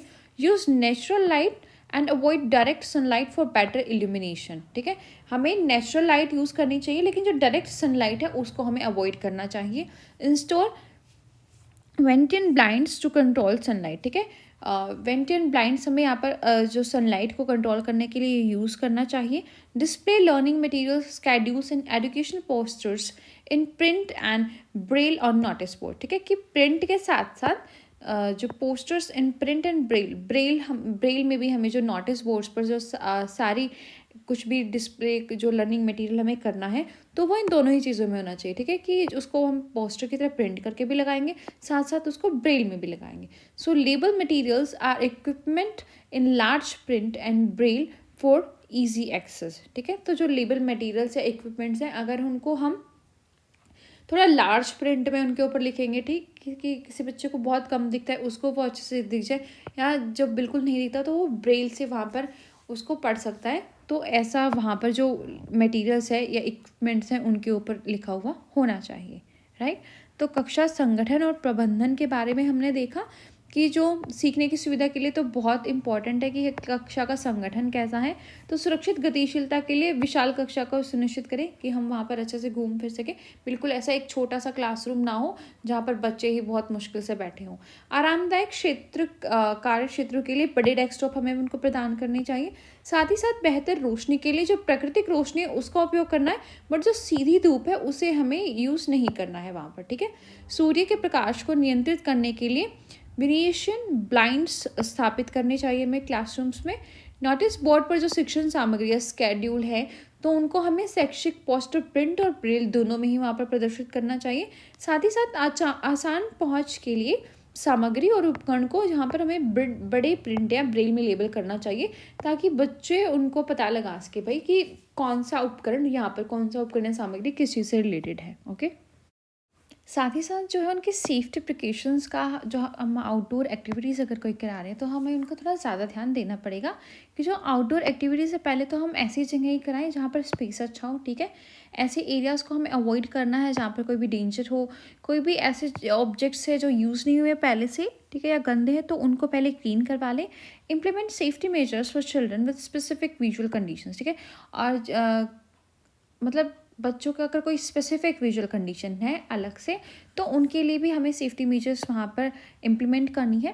Consider the needs of children with albinism, high myopia and other specific conditions during outdoor activities, ठीक है, तो हमें इन सारी कंडीशंस को भी वहाँ पर ध्यान में रखना है कि ये बच्चे वहाँ पर कैसे खेलेंगे। Ensuring safety, effective communication and individualized adaptations are fundamental aspects of creating an inclusive and conductive learning environment for visually impaired children, ठीक है, कि सेफ्टी हो, अच्छा इफेक्टिव कम्युनिकेशन हो और इंडिविजुअलाइज अडेप्टेशंस वहाँ पर हो सके, तो ये सारे क्या है फंडामेंटल होंगे कि हम उनको एक इंक्लूसिव और कंडक्टिव लर्निंग एनवायरनमेंट वहाँ पर बच्चों को प्रोवाइड करा सके, ठीक है। तो बाहरी गतिविधियाँ जब हम कराते हैं तो हमें सुरक्षा सावधानियाँ कुछ बरतनी चाहिए वहाँ पर कि विशाल मैदानों में ही हम कराएं बच्चों की खेल कूद, ठीक है। संभावित खतरों वाला क्षेत्र है तो वहाँ पर हम उनको खिलाने नहीं लेके जाएं, उन क्षेत्रों से बचें और किसी भी अप्रयुक्त वस्तु को पहले अप्रयुक्त वस्तु है उसके फर्श को हम पहले साफ़ कर लेंगे, मतलब उसको ऊपर से साफ़ कर लेंगे। विशिष्ट दृश्य स्थितियों वाले बच्चों के लिए सुरक्षा उपाय लागू करें और जो बाहरी गतिविधियाँ हैं, ठीक है, उनके दौरान की किसी को उच्च दृष्टि दोष है, निकट दृष्टि दोष है, तो उन सब चीज़ों का भी हमें ध्यान रखना है। साथ ही साथ जो एक सुरक्षा, प्रभावी संचार और व्यक्तिगत अनुकूलन हमें सुनिश्चित करना है दृष्टिबाधित बच्चों को, ठीक है, ताकि एक जो समावेशी और अनुकूलन सीखने का माहौल हम वहाँ पर बना सकें। और उनकी विशिष्ट स्थितियाँ हैं, जैसे भी उनको कोई प्रॉब्लम है कि कैसा उनको दृष्टि दोष है, उनका भी हमें यहाँ पर बहुत ध्यान रखना है। So specific teaching strategies for mild to moderate low vision children, ठीक है, किसी को माइल्ड से लेकर अगर मॉडरेट लो विजन लॉस है यहाँ पर, तो उनके लिए कुछ ट्रेनिंग है, कुछ मतलब स्ट्रैटेजीज यहाँ पर बनाई गई हैं। So training in visual efficiency, ठीक है, जो हल्के और मध्यम कम दृष्टि वाले बच्चे, उनके लिए कुछ विशेष रणनीतियाँ हमने बनाई है। तो देख लेते हैं।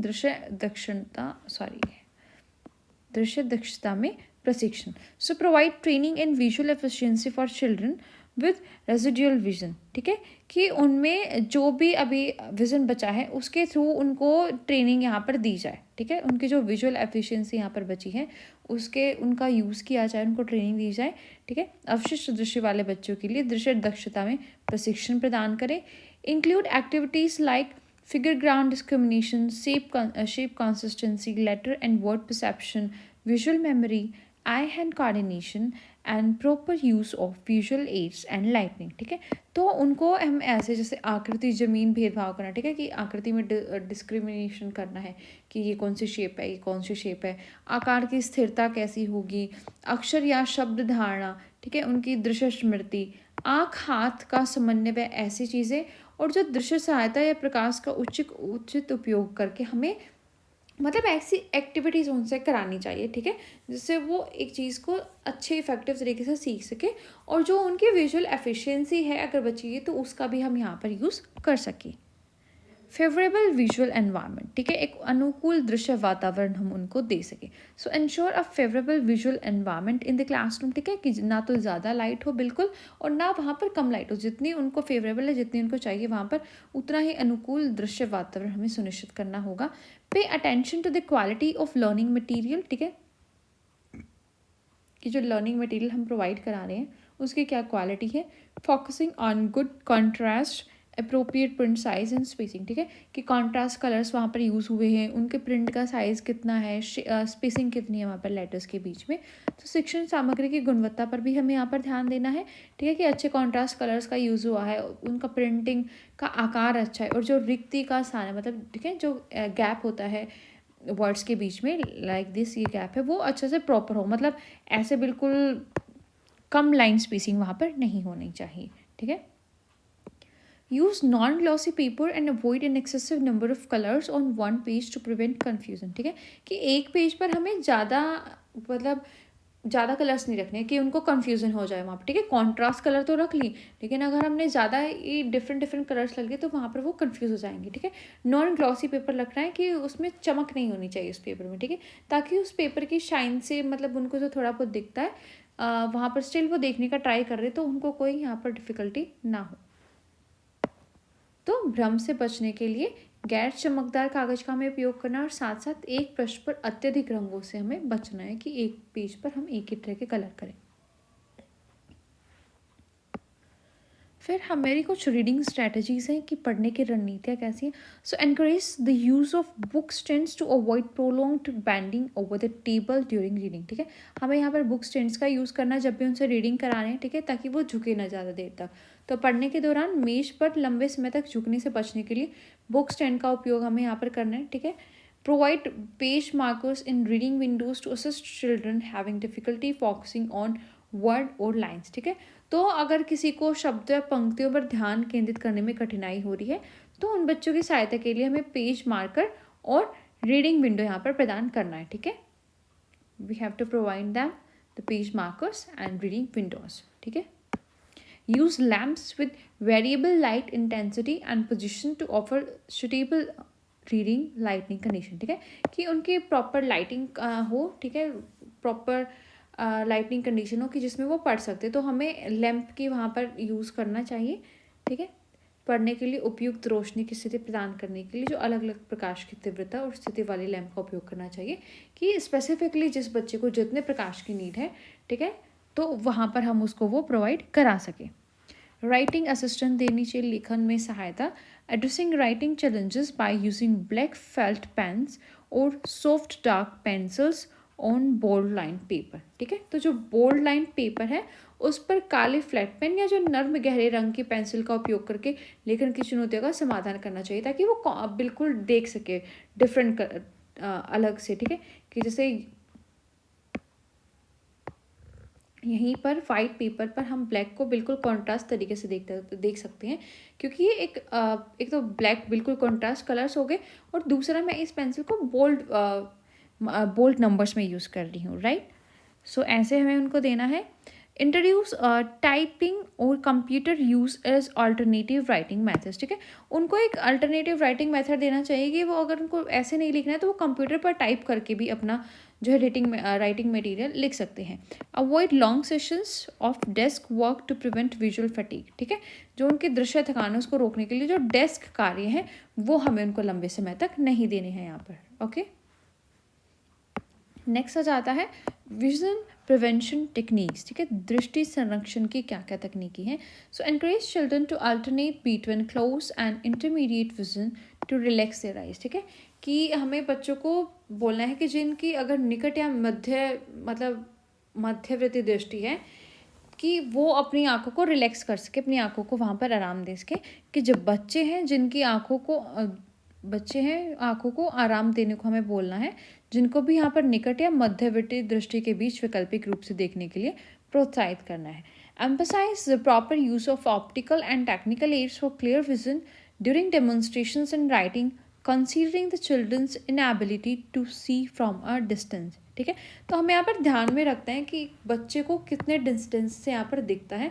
ठीक है, और जो प्रदर्शन है या राइटिंग कर रहा है उसके लिए जो ऑप्टिकल यहाँ पर टेक्निक्स है उनके उपयोग पर भी हमें यहाँ पर जोर देना है, कि बच्चे की दूरी से देखने में असमर्थता को हमें ध्यान में रखना है कि कितनी दूरी से यहाँ पर कोई बच्चा देख सकता है, कि उसका प्रदर्शन और लेखन के दौरान स्पष्ट दृष्टि के लिए जो कोई भी ऑप्टिकल लेंसेज यहाँ पर है, कोई तकनीकी सहायता है हम यहाँ पर उसके उपयोग पर भी हम साथ ही साथ यहाँ पर जोर दे सकते हैं।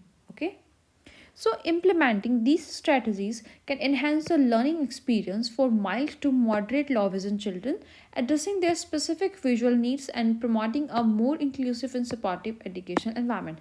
तो अगर हम एक ऐसी रणनीतियाँ वहाँ पर लागू करेंगे तो ऐसे बच्चे जिनको लो विज़न है या मॉडरेट लो विज़न है, तो उनको एक सपोर्टिव और ज़्यादा इंक्लूसिव एनवायरनमेंट, ठीक है, एक अच्छा सहायक शैक्षिक वातावरण वहाँ पर हम प्रोवाइड कर सकते हैं। ओके, ये तो था low vision to mild vision impairment जिनको थी। अब अगर कोई जो टोटली ब्लाइंड है या सीवियर विज़न लॉस चिल्ड्रन है, ठीक है, उनके लिए हम क्या स्ट्रेटजीज यहाँ पर अपना सकते हैं उनको पढ़ाने के लिए। सो मीडियम ऑफ लिटरेसी, ठीक है, लिटरेसी का जो मीडियम है बेसिकली वो यहाँ पर क्या होना चाहिए। So introduce braille as a primary medium for literacy since visually impaired children can not use print. यहाँ पर क्या है, वो प्रिंट फॉर्म का बिल्कुल भी यूज़ नहीं कर सकते। ओके, 1% भी यूज़ वहाँ पर वो प्रिंट फॉर्म का नहीं कर सकते, तो हमें यहाँ पर ब्रेल को यूज़ कराना है बिल्कुल स्टार्टिंग से ही। Prioritise training in the development of textile sensitivity in the hands before starting braille training. ठीक है, हमें जो उनके हैंड्स की सेंसिटिविटी को ट्रेनिंग करना है पहले, जो ब्रेल पढ़ाने से पहले, ठीक है, ताकि वो उसकी रीडिंग को वहाँ पर अच्छे से कर सके, उसका बेस हमें यहाँ पर अच्छे तरीके से क्रिएट करना है। Provide training in long and short term memory to enhance the retention of symbols configurations aiding in reading readiness। ठीक है, तो जो भी अगर लॉन्ग टर्म है शॉर्ट टर्म मेमोरी है उसको इन्हांस करने के लिए जो भी कोई सिम्बल्स हैं यहाँ पर कॉन्फ़िगरेशंस हैं, ठीक है, उनको हमें यहाँ पर उनके दिमाग में फिट करना है। ठीक है, कि वो एक रीडिंग के लिए रेडीनेस वाली फीलिंग उनमें आ सके। ठीक है, तो हमने देख रहे थे कि जो अगर गंभीर रूप से कम दृष्टि वाले और दृष्टिहीन व्यक्ति हैं तो उनका साक्षरता का माध्यम यहाँ पर कैसा होना चाहिए। तो ब्रेल को साक्षरता का प्राथमिक माध्यम हमें यहाँ पर बनाना है, क्योंकि बच्चे प्रिंट का उपयोग यहाँ पर बिल्कुल भी नहीं कर सकते हैं। तो ब्रेल को पढ़ाना शुरू करने से पहले हाथों में स्पर्श की संवेदनशीलता के विकास को प्राथमिकता देनी चाहिए, कि ठीक है वो हाथों के स्पर्श हैं वो संवेदनशील हो सके, कि वो टच करके अपना ईजिली उसको फील कर सके। ठीक है, पढ़ने की तैयारी में सहायता के लिए प्रतीक विन्यास की अवधारणा को बढ़ाने के लिए लंबी और अल्पकालिक स्मृति का में प्रशिक्षण प्रदान करें। ठीक है, कि पढ़ने की तैयारी में कोई ऐसा सिंबल्स होते हैं, प्रतीक होते हैं, तो उनकी उन्हें जानकारी होनी चाहिए कि भाई इस प्रतीक का, इस सिंबल का यहाँ पर क्या मीनिंग है। Being teaching English and Chinese braille as soon as the children are begin teaching English and Chinese braille as soon as the children are ready to learn. ठीक है, और अगर जो ब्रेल वो बच्चा सीखने लग गया तो जैसे ही वो सीखने लगता है तो हमें इंग्लिश या चाइनीज़ ब्रेल उसको सिखानी चाहिए. ठीक है, क्योंकि एक स्टैंडर्डाइज्ड यहाँ पर फॉर्म हो जाती है ब्रेल की, जो जैसे जस्ट लाइक इंग्लिश. ठीक है, कि जो दूसरी कंट्रीज़ में भी यहाँ पर अच्छे से यूज़ होती है, तो हमें इंग्लिश या चाइनीज़ ब्रेल उसको जल्दी से सिखाने स्टार्ट कर देनी चाहिए. Encourage a light finger movement along the Braille line without regression for efficient Braille reading. ठीक है, कि वो एक मतलब यहाँ पर कि लाइट फिंगर मूवमेंट से ही जो है वो ब्रेल लाइन को टच करे और वहाँ से वो समझ सके कि वहाँ पर क्या लिखा हुआ है.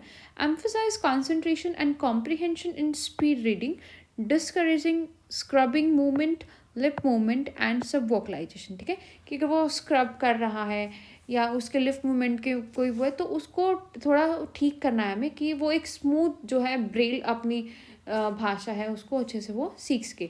सो introduce braille writing using a brailler. हमें ब्रेल राइटिंग यूज़ करनी है. ठीक है, using a brailler with option to later introduce writing with a hand frame for short note. ठीक है, कि पहले एक ब्रेलर के उससे ही हमें दिखाना है कि वो राइटिंग स्टार्ट कर सकते, बाद में जो है वो हैंड फ्रेम में अपने शॉर्ट नोट्स अपने रिटन का कोई भी मटेरियल है वो वहाँ पर नोट डाउन कर सकते. इतना कैपेबल हमें उनको बनाना है. तो जैसे ही बच्चे ब्रेल सीखते तो उन्हें अंग्रेजी या चीनी ब्रेल सीखने के लिए तैयार करना है हमें. कुशल ब्रेल पढ़ने के लिए ब्रेल रेखा के साथ बिना प्रतिगमन के हल्की उंगली की गति को प्रोत्साहित करना है, कि ज़्यादा उसको प्रेशराइज नहीं करना है चीज़ ब्रेल को. ठीक है, तेजी से प्रगति में एकाग्रता और समझ पर जोर दें. स्क्रबिंग मूवमेंट, लिप मूवमेंट और सब वोकलाइजेशन को हतोत्साहित करना है. ठीक है, मतलब कि भाई ऐसी चीज़ें हमें अपनी लर्निंग प्रोसेस में यहाँ पर यूज़ नहीं करनी है. ब्रेल का उपयोग करके ब्रेल लेखन का परिचय दें. ठीक है, कि ब्रेल का लेखन कैसा है उसको ब्रेल का यूज़ करके ही बताना है. बाद में छोटे नोट्स के लिए हाथ के फ्रेम के साथ हम लेखन शुरू करने के विकल्प उनको दे सकते हैं. Okay, developing skills in other modalities. Textile skills हो गए जैसे. Emphasize direct touch as a primary mode for learning about form and texture. ठीक है, कि डायरेक्ट टच से वो उसकी फोम और टेक्सचर को यहाँ पर समझ सके. Guide tactile manipulation and exploration with supportive language to establish concept like rough, smooth, hard and soft. ठीक है, इनका मीनिंग होना चाहिए. ऐसी टेक्टाइल मैनिपुलेशन बच्चों में होनी चाहिए. Encourage diverse tactile strategies including scanning with a flat hand and manipulation with fingers and थम. ठीक है, कि कैसे वो एक फ्लैट हैंड से स्कैन कर सकते हैं या अपने हैंड या फिंगर्स या थम्स को मैनिपुलेट वहाँ पर कर सकते हैं. Provide maximum opportunities for first hand exploration of object. ठीक है, और हमें जो मैक्सिमम अपॉर्चुनिटीज़ देनी है कि वो अपने फर्स्ट हैंड से यहाँ पर ऑब्जेक्ट्स को एक्सप्लोर कर सकें. ठीक है, ऐसे यहाँ पर स्पर्श कौशल देने कि रूप और बनावट के बारे में सीखने के लिए हम प्राथमिक माध्यम के रूप में प्रत्यक्ष स्पर्श पर जोर दें. ठीक है, खुरदरा, चीकना, सख्त और नरम जैसी अवधारणाएं हम यहाँ पर स्थापित कर सके, कि हम उनको पता लगा सके. विविध स्पर्श रणनीतियों को प्रोत्साहित करना है, कि जैसे सपाट हाथ से स्कैन करना, उंगली और अंगूठे से हेरफेर करना यहाँ पर शामिल है. और वस्तुओं की प्रत्यक्ष खोज के लिए अधिकतम अवसर हमें उनको प्रदान करने हैं. ऑडिटरी स्किल्स यहाँ पर आ जाते हैं, जैसे developing the ability to listen critically with the concentration to auditory information. की कोई ऑडिटरी मतलब ऑडियो से कोई बोलकर उनको कोई इन्फॉर्मेशन दे रहा है, वहाँ पर उनको ध्यान रखना है. Offer programs that encourage children to pay attention to auditory materials, supplementing और रिप्लेसिंग प्रिंटेड और ब्रेल टेक्स्ट. ठीक है, कि मतलब अगर उनको प्रिंटेड या ब्रेल टेक्स्ट के अलावा यहाँ पर ऑडिटरी मटेरियल कोई मिल रहा है तो उन पर उनको ध्यान देना है, एनकरेज करना है बच्चों को कि वहाँ पर वो अटेंशन दें. Provide tape recorded materials to reinforce learning. ठीक है, टेप रिकॉर्डेड मटेरियल वहाँ पर उनको प्रोवाइड करना है. Device listening activities to enhance comprehension and retention of learn concept. ठीक है, और वहाँ पर जो हमें उनसे सुनना चाहिए कि उन्होंने क्या कॉम्प्रिहेंशन किया, ताकि वो रिटेंशन कर सके कि उन्होंने कुछ भी सीखा है उसको वो हमें दोबारा से एक्सप्लेन यहाँ पर कर सके. ठीक है, तो श्रवण कौशल में हमने देखा कि श्रवण संबंधी जानकारी को गंभीरतापूर्वक और एकाग्रता के साथ सुनने की क्षमता विकसित करें हम उन बच्चों में।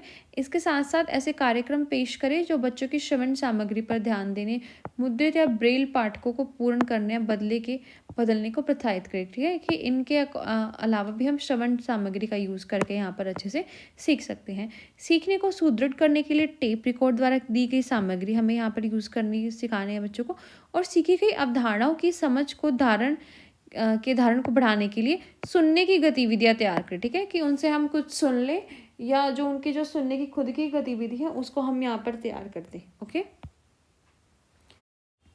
नेक्स्ट हमारा expanded curriculum concept and areas. तो उसमें सबसे पहले आ जाता है नीड ऑफ एक्सपेरिमेंटल लर्निंग, जिसके थ्रू बच्चे जो है खुद से एक्सपेरिमेंट करके सीखते हैं, उसके वो लर्निंग की नीड क्या है यहाँ पर।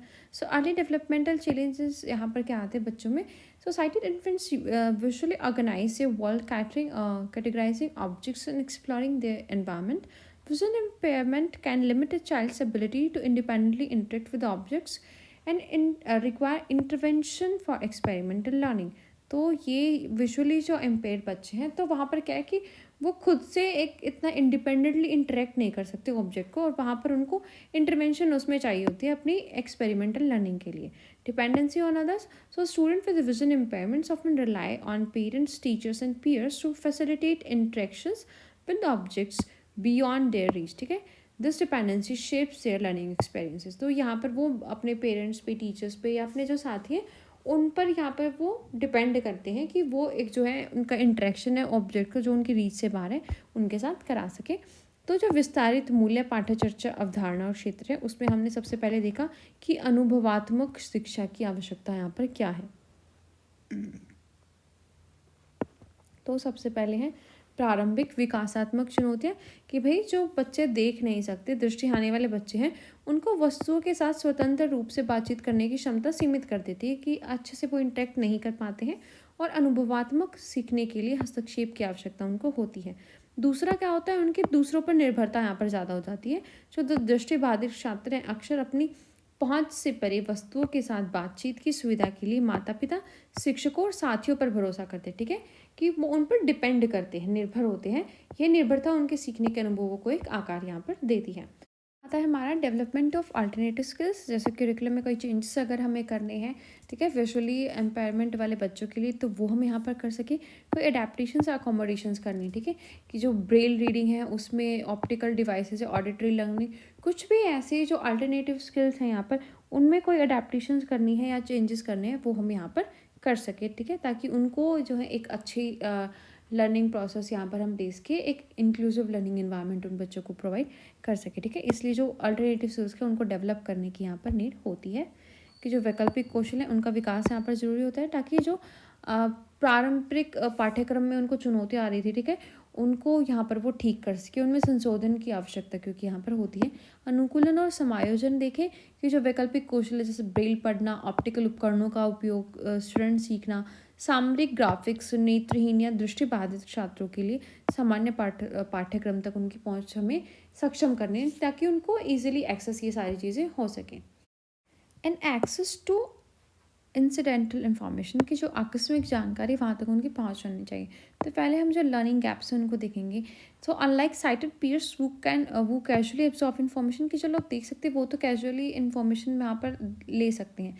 Visually impaired students require explicit instruction in expanded curriculum to address vision related needs. तो उनकी कुछ स्पेशल विजन रिलेटेड नीड्स होती है जिससे उनको क्या है, एक बहुत विस्तारित यहाँ पर एक्सपेंडेड करिकुलम चाहिए होता है, कि जो सीखने में अंतराल है। तो यहाँ पे दृष्टि इट्स साइटेड, सो इसका मतलब होता है दृष्टि वाला, जो दृष्टि होती है जिन बच्चों के पास, ठीक है, दृष्टिहीन नहीं होगा ये। दृष्टि वाले जो साथी हैं उनके विपरीत जो जानकारी को लापरवाही से अवशोषित कर लेते हैं, मतलब उनको अगर दिखता है कि वो लापरवाही से भी उस चीज़ को एब्जॉर्ब कर लेते हैं कैजुअली भी, ठीक है। तो दृष्टिबाधित छात्रों के लिए ये चीज़ें कठिन हो जाती हैं, उन्हीं चीज़ों को जो नॉर्मल बच्चे यहाँ पर इजीली करते हैं उनको यहाँ पर उसमें डिफ़िकल्टीज़ होती हैं, कि उन ज़रूरतों को पूरा करने के लिए उन्हें एक विस्तारित कोर पाठ्यक्रम या स्पष्ट निर्देशों की आवश्यकता इनको होती है। ECC components covers areas like social interaction, orientation, mobility and independent living skills, ensuring a holistic education for students with visual impairments, ठीक है। तो जो ECC के घटक हैं, जो अविन्यास, गतिशील, स्वतंत्र जीवन कौशल और ऐसे क्षेत्रों को कवर करते हैं कि भाई जो यहाँ पर दृष्टिहीन स्टूडेंट्स हैं, ठीक है, जिनको दिखाई नहीं देता है, उनकी जो नीड्स है उनको हम अच्छे से कैटर कर सकें यहाँ पर, कि जो उनको जो एक अच्छी एजुकेशन है वो प्रोवाइड करा सके और जो इक्वल अपॉर्चुनिटीज़ है वो हम इनको दे सकें। नेक्स्ट आ जाता है एक्सपेंडेड कोर क्यूरिकुलम, ठीक है, जो हमने देखा। सो IEP requirement IDEA 2004 mandates evaluation and IEP development for students with visual impairments, highlighting the necessity of ECC। तो IIP की आवश्यकता यहाँ पर क्या होती, IEP की आवश्यकता यहाँ पर क्या होती है, बेसिकली ये बताया गया है कि जो IDEA 2004 में, तो उन्होंने इसकी आवश्यकता पर प्रकाश डालते हुए कहा था कि जो दृष्टिबाधित छात्र हैं उनके लिए मूल्यांकन और IEP का विकास यहाँ पर अनिवार्य है, ठीक है, कि ये यहाँ पर जो विजुअली इम्पेयर्ड बच्चे हैं उनको आवश्यकताओं को अच्छे से ध्यान में रखें, ठीक है, और उनको यहाँ पर अपॉर्चुनिटीज यहाँ पर अच्छी मिल सके। सिक्वेंशियल प्रेजेंटेशन फिर आ जाता है ECC में, कि जो अनुक्रमिक प्रस्तुति है वो दे सके। ECC addresses skills not incidentally acquired, ensuring a structured approach to learning crucial concept and skill, ठीक है। यहाँ पर ऐसा नहीं कि किसी इंसिडेंटली कोई स्किल्स बच्चे एक्वायर कर लेते हैं, वो एक अच्छे क्रूशल कंसेप्ट और स्किल्स देते हैं, ठीक है, एक अच्छा स्ट्रक्चर वहाँ पर प्रोवाइड करते हैं जिससे बच्चे यहाँ पर कंसेप्ट और स्किल अपने सीख सकते हैं, कि जिससे जो महत्वपूर्ण अवधारणाएं हैं और कौशल उनको सीखने के लिए एक संचरित दृष्टिकोण उसको, ये जो हमारी ECC है ये सुनिश्चित करती है अपना, कि अगर हमारा एक्सपेंडेड कोर क्यूरिकुलम यहाँ पर अच्छा है तो एक स्ट्रक्चर्ड अप्रोच वहाँ पर होगी, ठीक है, कि जिससे हम अपने कंसेप्ट को सीखेंगे। ऐसा नहीं है कि हमने इंसिडेंटली कोई भी चीज़ यहाँ पर सीख ली है। फिर आ जाता है स्पेशलाइज्ड इंस्ट्रक्शन, कि बच्चों को स्पेशलाइज्ड इंस्ट्रक्शन वहाँ पर देनी है। Specialized teachers place a vital role in thoroughly evaluating and systematically teaching ECC components, bridging the awareness gap for students with vision loss. In essence, addressing the unique needs of students with visual impairments requires a comprehensive approach that goes beyond academic adaptations and include experimental learning, alternative skill development, and a specialized ECC to foster holistic education development। तो यहाँ पर क्या किया कि जो यहाँ पर teachers हैं, स्पेशल टीचर्स हैं, उनका यहाँ पर एक बहुत इंपॉर्टेंस हो जाती है कि वो कैसे चीज़ों को इवेलुएट करते हैं, ठीक है, जो उनका यहाँ पर क्यूरिकुलम है उसको वहाँ पर कैसे कंप्लीट करते हैं, ताकि जो विजन लॉस वाले यहाँ पर बच्चे हैं उनको भी वो एक इक्वल अपॉर्चुनिटी प्रोवाइड कर सके, उनकी जागरूकता है जो उसको कंप्लीट यहाँ पर वो यूज़ कर सके, ठीक है। तो ये सब क्या होता है कि जो उनके एकेडमिक अडेप्टेशंस हैं, ठीक है, उसमें एक्सपेरिमेंटल लर्निंग वो लेके आए, ठीक है, उनकी स्किल डेवलपमेंट, मतलब सभी तरीके से एक बच्चे की डेवलपमेंट वो विजन लॉस वाले बच्चों में भी कर सके, ठीक है, इसलिए उनको एक विशिष्ट निर्देशों की वहाँ पर आवश्यकता होती है। अंडरस्टैंड, कि जो दृष्टिहीन छात्र हैं उनके लिए भी जागरूकता की कमी को पूरा किया जा सके, ठीक है, उनकी आवश्यकताओं को संबोधित किया जा सके, जो दृष्टि हानि वाले स्टूडेंट यहाँ पर हैं, ठीक है, उनमें कौशल का विकास कर सके और समग्र शैक्षिक विकास को यहाँ पर हम बढ़ावा दे सकें, ठीक है। Then will come to commonly used low cost and advanced assistive devices, ठीक है, कि हम जो कॉमनली यूज़ होती है हमारी असिस्टिव डिवाइसेस वो कौन कौन सी होती हैं। सो असिस्टिव डिवाइसेस जो विजुअली इम्पेयर्ड लोगों के लिए होती है वो बेसिकली इन 6 टाइप्स में डिवाइड की है। पहली एजुकेशनल डिवाइसेस, दूसरी है हमारी मोबिलिटी डिवाइसेस, थर्ड है vocational devices, then fourth daily living devices, and fifth low vision devices, and six हमारा psychological test for vocational assessment and training, right. तो जो आमतौर पर प्रयुक्त कम लागत में हमें चीज़ मिल जाती है और उन्नत सहायता हमें देती है, ऐसे उपकरणों को हमें देखना था। तो ये 6 प्रकार के होते हैं हमारे, ठीक है, कि शैक्षिक उपकरण हैं, गतिशीलता वाले हैं, व्यावसायिक उपकरण हैं, दैनिक जीवन के वाले हैं, या कम दृष्टि वाले उपकरण हैं, और साथ साथ जो व्यावसायिक मूल्यांकन और प्रशिक्षण के लिए, मनोवैज्ञानिक प्रशिक्षण के लिए उपकरण यहाँ पर दिए गए हैं। सो पहले देख लेते हैं हम एजुकेशनल डिवाइसेस यहाँ पर क्या होती है, ठीक है, जो नंबर फर्स्ट था। So the educational devices can be further classified into the 8 categories, ठीक है, कि एजुकेशन जो डिवाइसेस है वो 8 टाइप्स की यहाँ पर होती है। पहला होता है braille duplicators and writers. So Indotherm is an indigenous semi-automatic braille duplicating machine. ये semi-Indian braille duplicating machine है. Is useful taking out multiple copies of the braille material in the Indotherm sheets from the master generally prepared in the braille paper. ठीक है कि जो ये Braille का paper है ना, इसकी भी मल्टीपल शीट्स यहाँ पर लेके आ सकती हैं इस मशीन से. ठीक है. The machine operates on the principle of vacuum and high temperature. और ये वैक्यूम और हाई टेम्परेचर वाले प्रिंसिपल यहाँ पर ऑपरेट ये मशीन होती है. ठीक है. जो शैक्षिक उपकरण है उसमें जो ब्रेल डुप्लीकेटर्स की ब्रेल का डुप्लीकेट यहाँ पर हम बना सके. ठीक है. ऐसी मशीन है. तो ये एक अर्ध स्वचालित ब्रेल डुप्लीकेट मशीन है. यह आमतौर पर ब्रेल पेपर पर तैयार किए जाने वाले मास्टर के इंदूथर्म शीट पर ब्रेल सामग्री की कई प्रतियां निकाल देती है, कई कॉपी निकाल देती है ब्रेल पेपर की भी. ठीक है. और यह मशीन वैक्यूम और उच्च तापमान के सिद्धांत पर यहाँ पर काम करती है. ओके. तो राइटिंग डिवाइसेस में इंटरलाइन ब्रेल फ्रेम आता है हमारा. Basically it is wooden writing standard. एक वुडन का ऐसे राइटिंग का स्टैंडर्डाइज्ड राइटिंग जिसमें हम कर सकते हैं. उसके साथ में एक हमारा स्टाइलस यहाँ पर आता है. Okay. Sorry, it's drawing is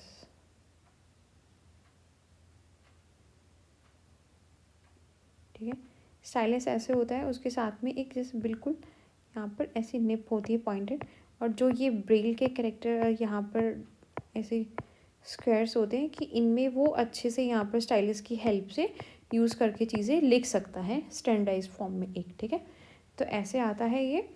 reversible paper clamp होता है. इसके साइड क्या है, एक रिवर्सिबल पेपर क्लैम्प होता है कि हम पेपर्स को टर्न कर सकते हैं, उनको लॉक कर सकते हैं जो ब्रेल पेपर्स के साथ में. ठीक है. तो जो मानक कैरेक्टर इंटरलाइन ब्रेल लिखने के लिए उपयोग किया जाता है. ठीक है. एक लकड़ी के बोर्ड या धातु की गाइड पर हम इसको देखते हैं. एक इसमें स्टाइलस भी होता है ये जिसके ये शेप बनाते हैं. और ब्रेल पेपर को लॉक करने और पकड़ने के लिए एक छोटा सा कुंडा यहाँ पर स्टैंड भी होता है. ठीक है. उस पेपर को होल्ड करने के लिए. और जब कागज़ को एक तरफ से ब्रेल किया जाता है तो कागज़ के साथ क्लैप को प्रति यूनिट के रूप में बदल दिया जाता है. और बाइंडिस मार्जिन स्वचालित रूप से बना दिया जाता है कि अगर हमें जो मार्जिन है जो हमें देना है किसी लेटर्स के गैप में, उसको हम अपने तरीके से दे सकते हैं कि हमें कितना मार्जिन वहाँ पर रखना है. तो ये हमारे राइटिंग डिवाइस में है. फिर है टेलर्ड पोस्ट कार्ड फ्रेम. ठीक है. It is used for writing small characters Braille on one side of the paper. ठीक है. अगर मैं स्मॉल करेक्टर की ब्रेल लिखनी है एक साइड पे पेपर की, the corner pins are arranged in such a way that the braille can be read without removing the paper from the frame. ठीक है. इसमें हम इस ब्रेल को ना वो पेपर रिमूव करे के बगैर भी हम उसको आसानी से पढ़ सकते हैं. When the top section is lifted and the paper remains attach to it. जब उसके हम टॉप सेक्शन को लिफ्ट कर देते हैं और वो पेपर उसके साथ अटैच यहाँ पर रह जाता है. फिर आता है हमारा pocket Braille frame. The 4-line pocket Braille frame produces small character Braille on one side of Braille paper. ठीक है. ये 4 लाइन का ही यहाँ पर ब्रेल होता है. This is specially use for making small and occasional notes. ठीक है. कि किसी को यहाँ पर ओकेजनल या स्मॉल नोट्स बनाने हैं. ठीक है. ये यहाँ पर ये 4 लाइन का ही ये पॉकेट ब्रेल फ्रेम होता है. ठीक है. जिसको हम इजीली कैरी कर सकते हैं. ठीक है. टेलर पोस्ट कार्ड फ्रेम देखा हमने, यहाँ पर पॉकेट ब्रेल फ्रेम देखा. तो टेलर पोस्ट कार्ड फ्रेम क्या होता था, इसको एक कागज़ ही अगर एक तरफ हमें छोटे अक्षर में ब्रेल लिखना है तो उसके लिए यूज़ किया जाता था. तो कोने में पिनों से इस तरह व्यवस्थित किया गया होता था कि हम इस ब्रेल के फ्रेम को कागज़ से हटाए बिना भी पढ़ सकते थे. जब उसके हम भाग को ऐसे शीर्ष भाग को उठाते हैं, पेपर को एक टर्न करते हैं, तो हम उससे जो है वो उससे टच भी रहता है और साथ में हम जो उस पेपर जो भी कुछ लिखा होता है उसको पढ़ सकते हैं. साथ ही साथ जो पॉकेट ब्रेल फ्रेम है कि जो 4, ठीक है, इसको यूजुअली मतलब हमें जब छोटे नोट्स बनाने होते हैं विशेष रूप से उपयोगी, तो उसके लिए यूज़ किया जाता है. एक 4 लाइन का पॉकेट ब्रेल फ्रेम होता है जिसके एक तरफ छोटे अक्षर ब्रेल का निर्माण करते हैं. और इसका उपयोग कहाँ करते हैं, विशेष रूप से छोटे और सामयिक नोट्स बनाने के लिए करते हैं. ठीक है. स्टाइली और braille kit. So the product these are produced with handles of various shapes to suit individual needs. की ये इंडिविजुअल की नीड्स के अकॉर्डिंग देखते हैं भाई हम कि कैसे सूट करेगा उनको. The points of the all styli is made of stainless steel. जो उनका आगे से पॉइंट होता है, ठीक है, ऐसे पॉइंट होता है बिल्कुल जस्ट लाइक अ निडल. ठीक है. वो स्टेनलेस स्टील का बना होता है. एंड हैंडल्स आर पॉलिश्ड हैंडवुड और सिंथेटिक मेटल. ठीक है. और जो इसके हैंडल्स होते हैं इसकी ऐसी शेप होती है कि जो इसके हैंडल्स होते हैं उनको यहाँ पर हम किसी हार्ड वुड से या सिंथेटिक मटेरियल से उसको ऊपर से ओवरकोट करते हैं ताकि उसको जो पकड़ने में यहाँ पर डिफ़िकल्टी ना हो, ठीक है। और ब्रेल किट होती है, इसे रेक्सिन कार्टेड और डेकोरेटिव वुडन बॉक्स, ठीक है। 36 सेंटीमीटर बाई 28.5 सेंटीमीटर का होता है और इसका वेट यहाँ पर होता है 3085 ग्राम्स। ओके, तो स्टाइली हमने देखा कि कैसा होता है। और ब्रेल की किट की ये किट कैसे आती है, मतलब लकड़ी के बॉक्स में आती है कि इसकी हाइट वेट यहाँ पर हमने मेजर कर लिया कि इस किट का कितना आता है, ठीक है। फिर ब्रेल पेपर, तो जो स्टैंडर्डाइज्ड ब्रेल का पेपर है वो होता है 22x28 का और उसका वेट होता है 8.6 kg पर gross. Okay, talking books and tape recorders, the material recorded on cassettes has emerged to be the most popular mode of imparting education to visually impaired persons, ठीक है। तो जो कैसेट्स में हमने रिकॉर्ड की गई चीज़ें वो यहाँ पर अब तक जो है सबसे ज़्यादा इंपॉर्टेंट अगर कोई चीज़ रही है ऑडियो सुनाने में बच्चों को तो वो कैसेट्स रही हैं। सो अब braille books are very heavy and may newly blind persons are not able to learn braille easily, talking books are emerging to be the most viable alternative, ठीक है। क्या है ब्रेल, देखा हमने देखा कि 8.6 kg पर ग्रोस इसका वेट होता है, ठीक है। तो उसके लिए क्या होता है कि साथ में जो ब्रेल भाषा है वो सीखने में भी यहाँ पर बहुत डिफ़िकल्ट होती है। तो इसके लिए बच्चे क्या करते हैं कि उसके जो टॉकिंग बुक्स हैं उनका यूज़ यहाँ पर करना स्टार्ट कर देते हैं, राइट, क्योंकि उसका वेट भी है, साथ में जो लैंग्वेज है वो भी डिफ़िकल्ट होती है। Okay, The blind people can usually use digital tapeless recorder along without someone's help की वो digital tapeless recorders भी यहाँ पर use कर सकते हैं। It is a special voice prompt to blind which includes a voice guide, easy research mode, volume adjustment and options for use of earphone, ठीक है। ये normally हमारे phones में होता है जिसको अगर हम ऐसे ब्लाइंड वाले फॉर्मेट में जाएंगे तो वहाँ पर उनके लिए स्पेशल जो रिसर्च मोड है, वॉल्यूम एडजस्टमेंट है, ठीक है, ये ईयरफोन के यूज़ है उनकी यहाँ पर डिफरेंट ऑप्शंस उनको मिल जाते हैं। फिर आ जाता है रीडिंग मशीन, से पोर्टेबल ऑप्टिकल स्कैनर होता है दैट रीड्स टाइप्स सेट और type written text and turns into speech, ठीक है, कि कोई टाइप करते हम या रिटर्न मटेरियल देते हैं तो वो उसको बोल देता है जिससे जो विजुअली इम्पेयर्ड बच्चे हैं उनको सुन लेते हैं और उनको वो इन्फॉर्मेशन मिल जाती है, ठीक है। तो यहाँ पर हमने देखा कि ब्रेल पेपर यहाँ पर बहुत भारी होता है, ठीक है। अगर पर ग्रोस देखें तो 8.6 ग्राम इसका वेट होता है, ठीक है। तो अगर बोलती किताबें और टेप रिकॉर्डर की बात करें तो यहाँ पर जो है टेप रिकॉर्डर जो है सबसे लोकप्रिय बना हुआ है। तो कैसेट जिनसे हम जो टेप रिकॉर्ड करके जो इन्फॉर्मेशन बच्चों को देते हैं तो वो यहाँ पर सबसे अधिक लोकप्रिय बना हुआ है, क्योंकि जो ब्रेल किताबें बहुत भारी होती हैं तो नए अंधे व्यक्ति ना तो आसानी से ब्रेल सीख पाते हैं और वो जो बोलने वाली ये किताबें हैं उनका विकल्प इनको ज़्यादा अच्छा लगता है। तो नेत्रहीन लोग डिजिटल टेपलेस रिकॉर्डर का भी उपयोग यहाँ पर बिना किसी की सहायता के अकेले कर सकते हैं। इसमें नेत्रहीनों के लिए विशेष वॉइस प्रॉम्प्ट है जिसमें वॉइस गाइड, आसान रिसर्च मोड, वॉल्यूम्स एडजस्टमेंट और ईयरफोन के उपयोग भी यहाँ पर शामिल है। दूसरा हमारा पढ़ने वाली मशीनें जो हमारे टाइप सेट या लिखित जो पाठ को उसमें भाषण में बदलते थे जिससे हम वो इन्फॉर्मेशन यहाँ पर ले सकते हैं। फिर आते हैं मोबिलिटी डिवाइसेस, इसमें आता है सिंबल केन्स, ठीक है, प्रतीक पेन। So made of sections of light metal tubes generally aluminium and और alloys joined through the center by means of an elastic cord, the canals, right। तो हमने देखा कि जो विजुअली इम्पेयर्ड लोग हैं आपने देखा होगा ना कि वो एक स्टिक लेकर चलते हैं, एक केन लेकर चलते हैं, तो वो ऐसी होती है कि मतलब उसको हम पॉकेट में भी रख सकते हैं अपना, लेकिन अब जब हम उसका यूज़ करना होगा उसको हम ओपन करेंगे तो वो यहाँ पर लंबी हो जाती है, ठीक है।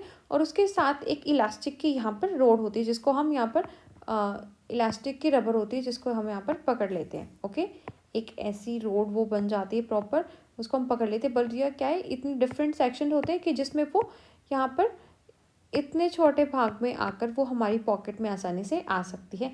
ये होती है हमारी मोबिलिटी डिवाइसेस कि जिससे हम आसानी से भी कहीं आ जा सकते हैं, ठीक है।